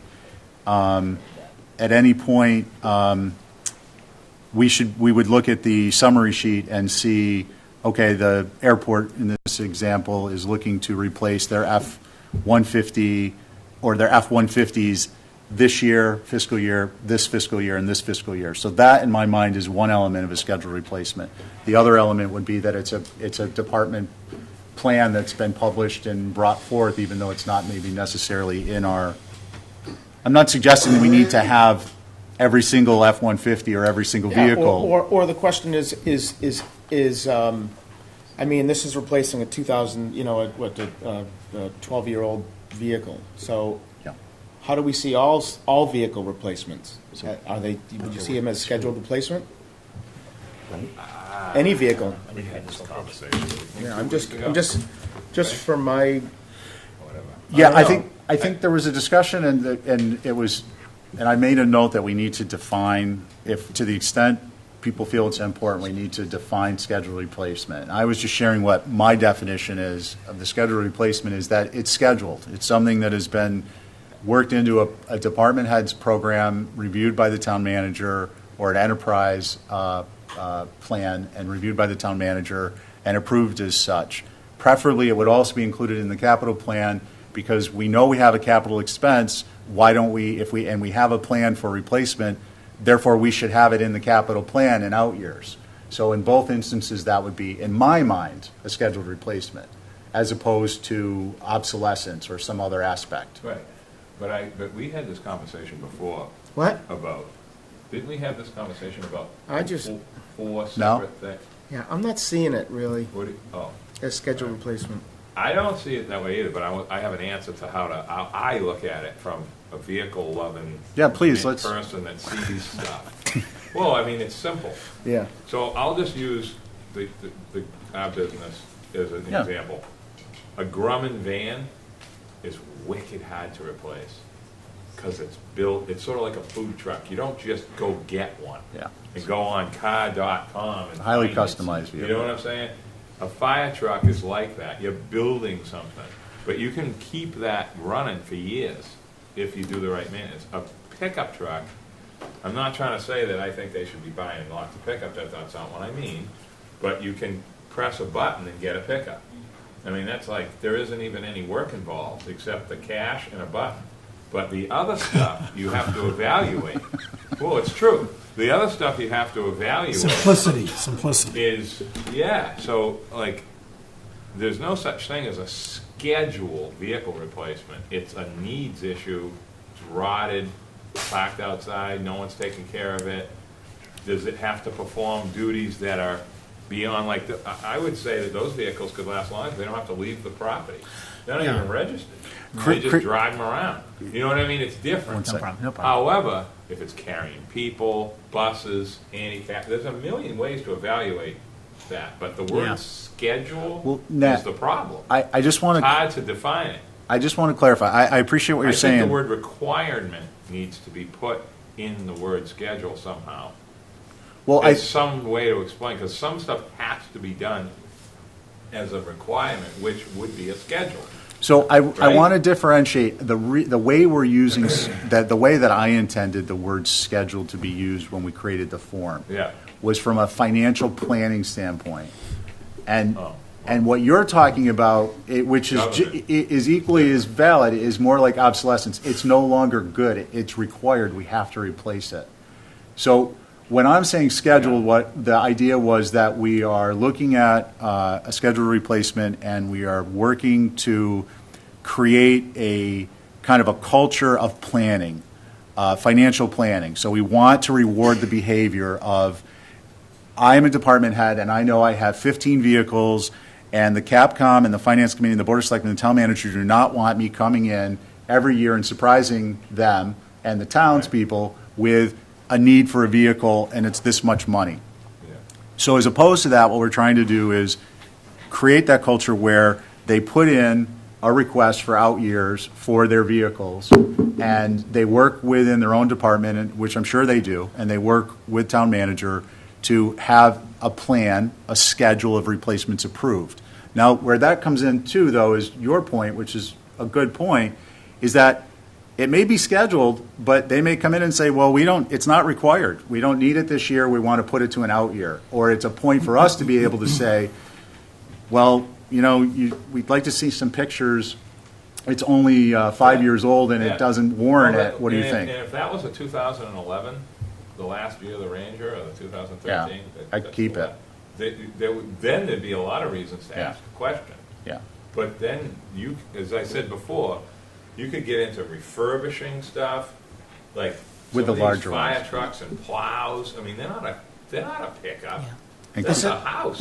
Yeah. You know what I mean? Yeah. Like, you don't just tear it down just because it's 30 years old. Just the last- You know what I'm saying? Yeah, Yeah. the last thing I I'll gotcha. say, I'll say on this, because I know we got more to do. I think this is My, worth my, it. my reasoning is that when they purchased this 150, Tom's not thinking about replacing it for the next, 4 or 5 years out, 6 years. Okay. But also, we don't know when that vehicle is going to get replaced. It might go south for some reason in 5 years. It might last them 10 years. Therefore, I see the scheduled replacement. IT knows in 2 years they're going to do a replacement. To me, that applies more than vehicles do. I Maybe agree with fire that. engines I agree apply with that. because maybe there's a code with doing it, but So I'm having. So, Christy, let's play that out. We have, and I don't necessarily disagree with you, but Yeah. I think there's a distinction that's important. We have, for let's say, $1 million worth of rolling stock in the town, maybe. Oh, Ton, I mean, just pickup 10. truck, not equipment, not 10 million? not loaders and Grumman trucks, but just pickup trucks. We've got under $1 million. But for the sake of discussion, let's say we've got $1 million. Okay. I, for one, as a member of the Capital Planning Committee, would like to know when we're going to be spending that $1 million. Reasonably so, in terms of a plan. Which year are we doing it? Are we spending it all at once? Are we doing it fiscal year 19? Are we doing it fiscal year 23? And then knowing that brings up another set of discussion topics which are relevant to our duties, which is, well, does it make sense to be doing this? We're working out some type of a schedule where we've identified a problem where replacing vehicles is a bottleneck to funding other important capital requests in a particular year because it's $1 million in each year. Without knowing when those vehicles are going to be replaced on a schedule, we can't plan for it. Now, we don't have to necessarily stick with the plan. It can always go to an out year. I mean, I'm differentiating between that aspect of it, and I think what you're saying is, it's not required. It's required when it's required, yes. But still, we should have it somewhere in the pipe that it's a certain amount of money, because it's $1 million for Ford Explorers. It's not Ford Explorers or F-150s, but it's how much more for all the other rolling stock we have? $10 million? We should have that in a plan somewhere, is my feeling. And that's where the idea of schedule replacement came up. Is that, Yeah, can I? or am I beating the pinata? No. It's really, honestly, I'm not complaining about the way it's going. Yeah. It's really for our judging that You're talking I- about like- the airports? Anyone. I mean, I'm just trying to understand. I think what Christie's saying, Christie's saying everything that I'm not You're still saying. cleaning up your coffee. But I agree, here's how I would take this, what Christie's doing, okay? Is with our new form, Steve's form, okay, which we all have agreed on, and I think it's good.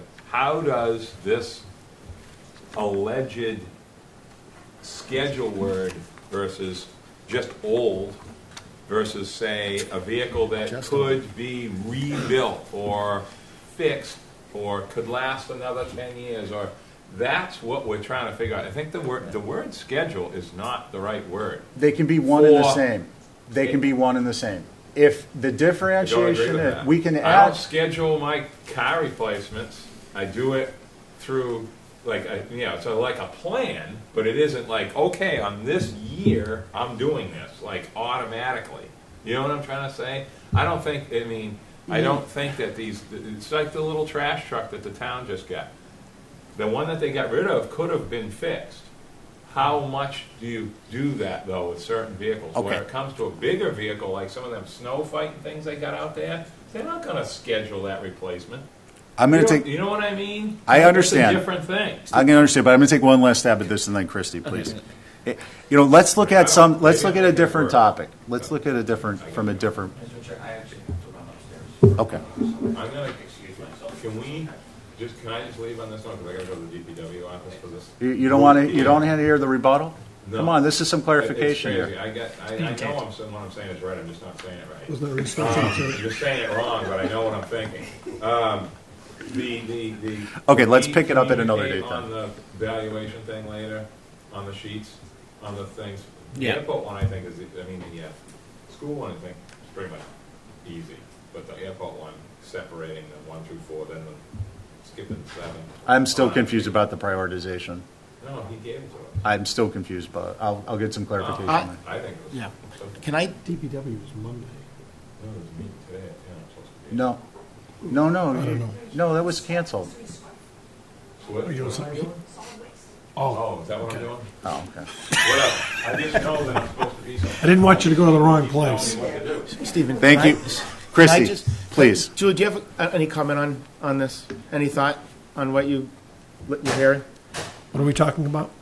We're not Just sure. Just get I'm scheduled only stuff. kidding. Is that we are aiming to have a strong plan, but we're not quite there yet. Yeah. And we have, for instance, positions like the central fleet manager that will be at some point in hopefully the nearer future filled, funded and filled. When town administration ranked these projects, we actually looked at it more, I think, along the lines of what Christie is saying, where we're saying it really should be on a plan, even if it's not. That's sort of where we're aiming. I think that's what I was saying, is it should be on a plan. That's what the denoting scheduled is. And I'm not taking, it's not about who said what, it's about trying to get to a common understanding of what schedule replacement means. Correct. And what That's the all it is. purpose of that Yeah, was that's all it that is. it is for, let me just use an analogy. You have a bunch of properties you rent. You have a useful life of a hot water heater. It's an industry standard useful life. You put that into your program. Do you have to replace it when that year comes up? Absolutely not. Do you go and inspect it? Do you determine the utility of the asset at that point? You do. And then you can make an assessment and put it to a further out year.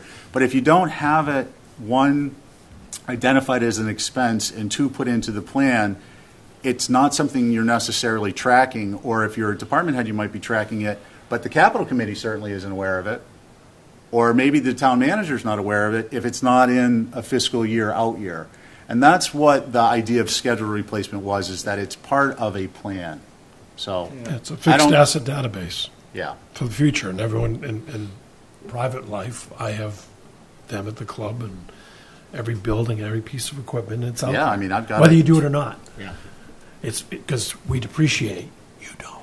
Now, that's not to We say, write off, and just in closing that, it's not Yeah. to say that there might not be some, we discussed, and I think we've all agreed that this is a process, and there are things we're going to need to change and add.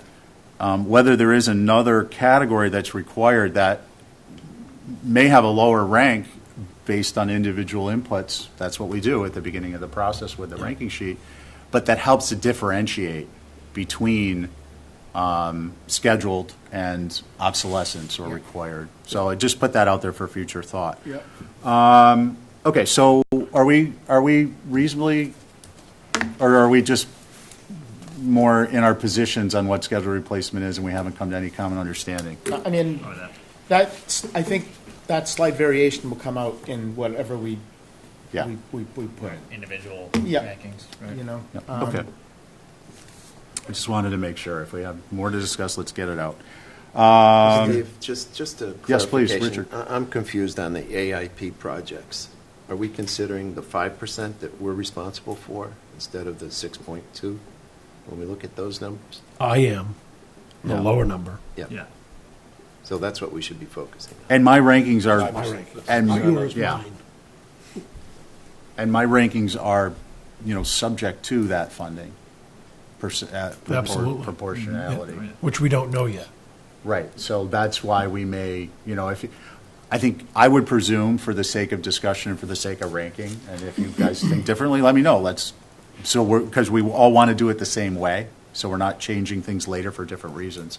That I would suggest we presume that the funding is going to be made, that the proportions that Tom mentioned to us are accurate, not inaccurate because he was inaccurate, but because the FFA may not come through. Let's presume that the proportions he gave us are accurate and rank as such. We're going to hear back from him on that and some other matters, and if it's different than what he anticipates will happen in terms of who funds what, then we can make our changes. Is that good with you guys? Okay. I have to go to executive session upstairs. Sorry. Thank you, Jason. All right. Pretty light on this side of the table. Any other comments? No, and I think that's what Julia mentioned when she said the fluidity of specifically airport and FAA. It is a fluid process, and rules and regs and laws change each and every year. So those percentages may be the same percentage, but what they cover may be totally different. Yeah. And that's where we have to digest that and accept that. It's not cut and dry. Yep. But as relates to an individual request, separating them out into individual requests, they're really mutually exclusive in a way. In terms of our review process, one of the factors we'll ascertain is whether the funding is still available in the proportions we thought previously, but whether it's in a large group or not, I think is a separate topic. Chris? Did you want to touch on any of the summary stuff that we did? Yeah, actually I do. I was hoping we'd have some time if you guys are Yeah. okay.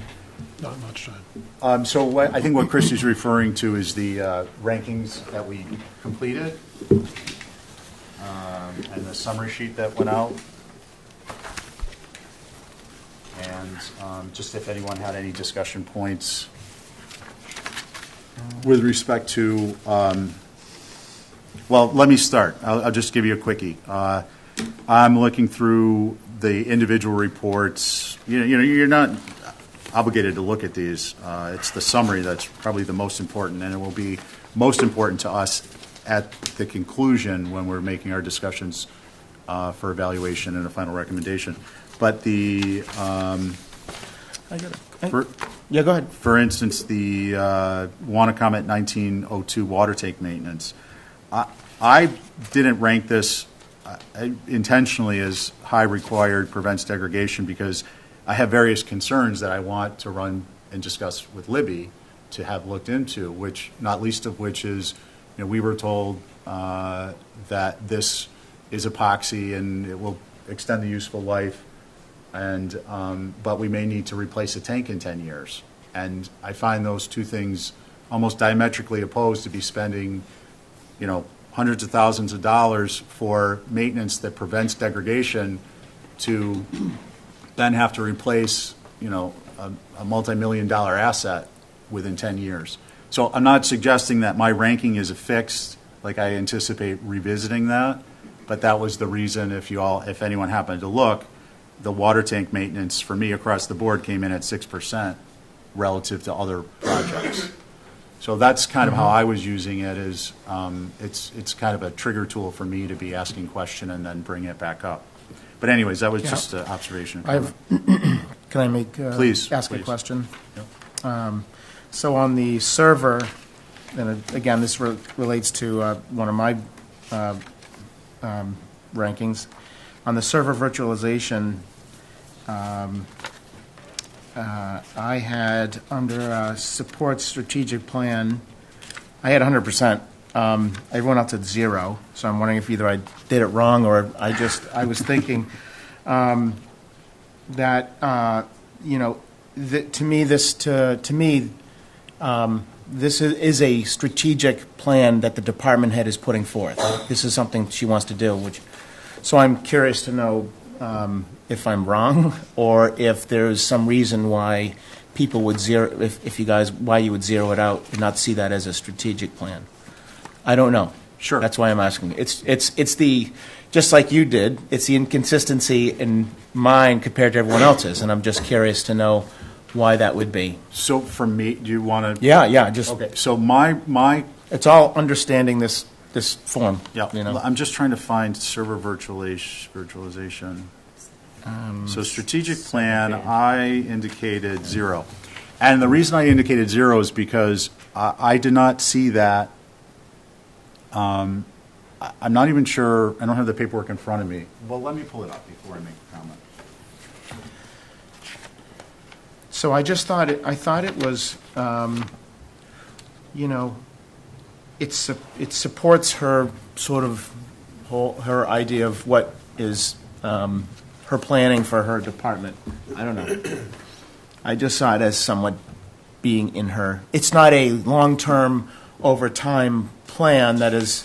It's something she's come up with, but it's part of the planning for her department as far as how she would like things to be. Yeah, It's and part so, of my thought. So where I was with this was that it was, and this is another clarification from Libby question, is where does this fit into the I'm trying to differentiate between a department has a plan that they've discussed with the town manager and it's been approved, and which is clearly, I mean, I think you're 100% right. They're thinking strategically here. It's a plan. It's a strategic plan, and it's a worthwhile one, and in that regard, it has merit. It's 100%. I'm defining the strategic plan slightly differently, which is to try and get it on the level of longer-term planning and communication intra-town versus just within a department. Yeah, exactly. And I didn't know, and I didn't ask the question at that point, bad on me, but I didn't ask the question, and I need to ask of Libby, and I have in my own sheet notes, where does this fit into your plan? Is there actually a strategic plan for how the town is assessing and working with its IT infrastructure needs? Yeah. Town admin? Yeah, please. If I may, I can't speak for Libby, but I know there was an evaluation or an assessment, like an IT assessment, that was done over a year ago. And within this assessment was obviously the idea that virtualization was, one of the options that might be preferred. So we did view this somewhat as. So it's been reviewed, had it been adopted? So I think it's the town's strategic Part plan. of the is what it's recommendation referring will to, be, not yes, credits. so we are streaming towards the recommendations. I'm not quite as clear as. If it actually had been adopted. Or recognized as a. Right. And, Recognized as a tool that we should aim for. aim for. And there's at least tacit approval too. It's an important thing, and we need to be working in that direction. So those are kind of questions, and why I'm not dissing on Libby for not being here. I understand she's very busy with other stuff, but I was just trying to articulate, because we don't always talk with the finance department, why I felt it was important for her to be here. And maybe it's that she could be here for a segment of the meeting. But in any event, I understand the schedule changed and things come up, and this isn't a bad on her. It's like working maybe I through should, the... maybe I understand what you're saying, and I over time and trying to get people to learn to do things a certain way and have an understanding. that, maybe 100% was too high, but I still think it falls into somewhat of a plan. Yeah. It's I the think direction. I think the it's direction. normal operation. Yeah. For me, it's not a plan, it's just what they should be doing. For me, it's normalcy. But won't that That's happen? maybe more simplistic, but it's. But it will, for me, it'll be normalcy when it's done, and then, to me, this. But the ever-changing world of IT, the normal world of Yeah. IT is you don't use, the apples that were given to us in 1980. Right. The normal operating daily practice, Yeah. and it is more daily than it is annual, is things change. And that's staying up with the Joneses. Yeah. So for me, it's that strategy, then I look at it differently. So Yeah. Yeah, just. But this again, the importance of as Nat says, Steve's plan is that we're you can reflect the individual perspective, your subjective opinion in there. Yeah. And then we obviously it brings up these discussion why we're a points, committee. and then Yeah. as discussion points we determine whether there's an evolution needed or if there's a difference in the way that we think about it together as a group or with town and planning and so on and so forth. So it's if it's I a can tool. make a kind of a Yeah, please. I was unaware, and I'll be the first to say that I thought we were, Julia, this is for you. I thought we were going to be receiving a form electronically that we would fill out, and we were going through the practice of doing it pen and paper. Julia. I also noticed that when I scanned my numbers over to Julia, there's a bunch of added 100% in categories that I didn't choose. So I would say we got to take this with a grain of salt. That skews everything. Bad input that's manual is going to skew all of our thoughts. So that's where, when I thought that we were going to receive something electronically, i.e. like we did day one, that removes the mistake of, one, me, the knucklehead, providing my figures 5 days late, and two, putting in data incorrectly. If I may, and then Julia, if you want to. So a couple of things here. One is, understanding that this is not the ideal structure by any sense. We want to be able just to log in and input our rankings and our comments, print out a record for ourselves into a PDF or a hard copy for our files, and then have it put into a database and be able to be aggregated into the report you received. The short term, the interim solution was a fillable form, and there may be a disconnect. I may not have sent it to Julia to forward to you, but it's a PDF fillable form, so you can literally just open it up. As I did, what I did is I have a master, and then I added some questions that I want on every form, and then I print it and I bring it to the meeting for each request. And then I go back to the office and I input the information into the electronic version, which I will redistribute to you, and maybe you can forward to them. And then, go ahead, I'm sorry. Either that or redistribute the Excel version and people input in the green boxes that are there and then they just send it to you. The sheet itself. Because you're transposing Well, input. the only problem with that, I just say that there are certain functions and formulas in there that aren't protected, so that there's access to it that would be potentially changed and could. If we could do the fillable form, I think it might be easier overall in the long run, since we understand that this is a one-season approach. This isn't what we're doing long term. So I will redistribute the fillable form. Oh, you have it, so you could send it to them, and the rankings field defaults to 0, and then you can only put in up to 100 on it. Which brings up the next point. We made a determination. Julia got a hold of me and asked about this, and it was subject to a prior discussion we had here as the membership on how we were going to rank the high, medium, and low relative to whether they were included. So if it's high, necessarily medium and low are part and parcel of that. But Correct. But then there was a discussion that because of the way, and I think this is, again, we need to develop the form more because we're trying to accomplish more than one goal with the high, medium, low ranking. We're also indicating whether it's enhances a service, but it's not necessarily required, versus under medium, it preserves a necessary function, but it high prevents degradation of service. So we're trying to accomplish a couple of different things, I think, with that ranking, that when it comes to putting in 100%, okay, let me say it this way. I believe that in all regards, if you check for this particular category, unlike other categories, if you check high, medium, and low are automatically 100% applicable. Because with respect to a general gradient and scale, Okay, so that makes sense. with respect to whether we're differentiating, we can also still use it as a tool as to whether it enhances though it's not required. So if a department head clicks that, we can rank it, we can rank the lower category, lower valued categories individually with usefulness, but in the higher category, the lowers are included. Is that, am I articulating that to your satisfaction, do you? Well, it makes sense now that I see numbers in boxes that I didn't put them. Okay, So so, that makes sense. so that's where we decided to go with that. Peter? Does that apply to major improvement, efficiency and effective, and minor as well? We did not do that. Did not do that. But I think that you did. Yeah. No, you- Thank you. We she did not did. discuss that. I can tell you she did. We did not discuss that, but we did. I mean, and it's not uniform across every request on here, but I just want to know if that's the goal going forward, if we're going to do that or not.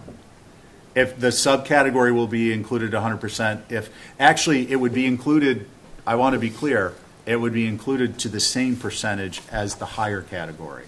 What if you ranked the higher category as a lower percent? It would be in the lower category, the subcategory values would track, so it's proportionate. Whatever that is. Yeah, because we don't want it to skew the result in Yeah. the end. Yeah, I got you. Not doing it was skewing in a sense that all the numbers were small. Well, perception-wise, yeah, because and you're it looking was, at. wow, okay, we're going to rank all these projects within this. Right. So, okay, I understand. Does that get your Same question? percentage. Okay, I want to make sure it's important. So if high is 75%, medium and low will each be 75% is the way that Yes. you're. Same with major improvement and minor improvement. Yeah, and I think it's a valid approach. I think that there may be some ways that if we want to accomplish I different gotcha. goals, we can make changes. Yeah, we can see. Keep Yeah. tweaking it. Yeah. Any other thoughts on that? Do you want us to put that in as that, or do you just make that adjustment? Okay. And then, and the other thing I want to cover with Libby is I think, in terms of, well, you're here, Julia, is the summary sheet is assigning whether, to what extent imminent threat, legal requirement, phase funding, and placeholder. I mean, we all have our opinions and we can put them in the box. I didn't put them on the form because we're not tallying that. And I think that that's more of a discussion point. This is for you guys to. Yeah. My suggestion is that those elements which may bring a request to the top of the list would be imminent threat, which we discussed, legal requirement, or phase funding, or a placeholder. My suggestion, as opposed to having us individually put those on a form, which there's not a field on the form for this reason, is that we'd be discussing them with Libby in a group and coming to that determination. Because we don't have a hard and fast criteria of what is a legal requirement. We're not getting a certificate of authentication from a department head signed under the penalty of perjury. There's some credibility that we have Yeah. to trust too. Yeah, certainly. Yeah. But I thought that it might be best to get that through discussion with Libby, just to make sure that we're all on the same page. Is that good with you guys? Yeah, makes sense. Okay. I mean, I just Yep. Yep. didn't foresee that. Yep. It's a good wild card. Yeah. All right, anything else? Just curious on this that was handed out. Are these all supposed to be different for some reason? Are those all different because they? Okay, just making sure. I get confused sometimes. Those are that's Something sticks out. That's a result of the quick print button. All right, we got a couple other items of business to quickly address. The date of the next meeting is the October 25th at 8 a.m. It's upstairs in the training room. Wednesday. Do you guys? I know I'm not.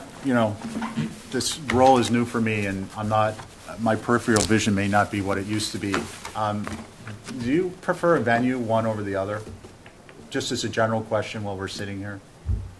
Upstairs or down? It's more used to upstairs, 50-50. but yeah, for no particular reason. You're 50/50?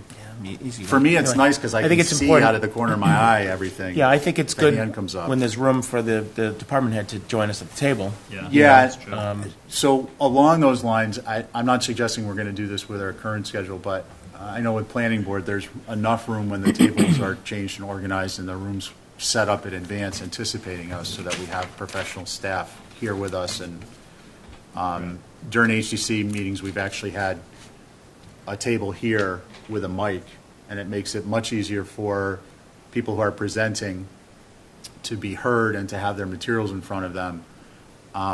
And I'm hearing comments and some complaints about mics upstairs not picking up members' comments because there's not a mic for every member.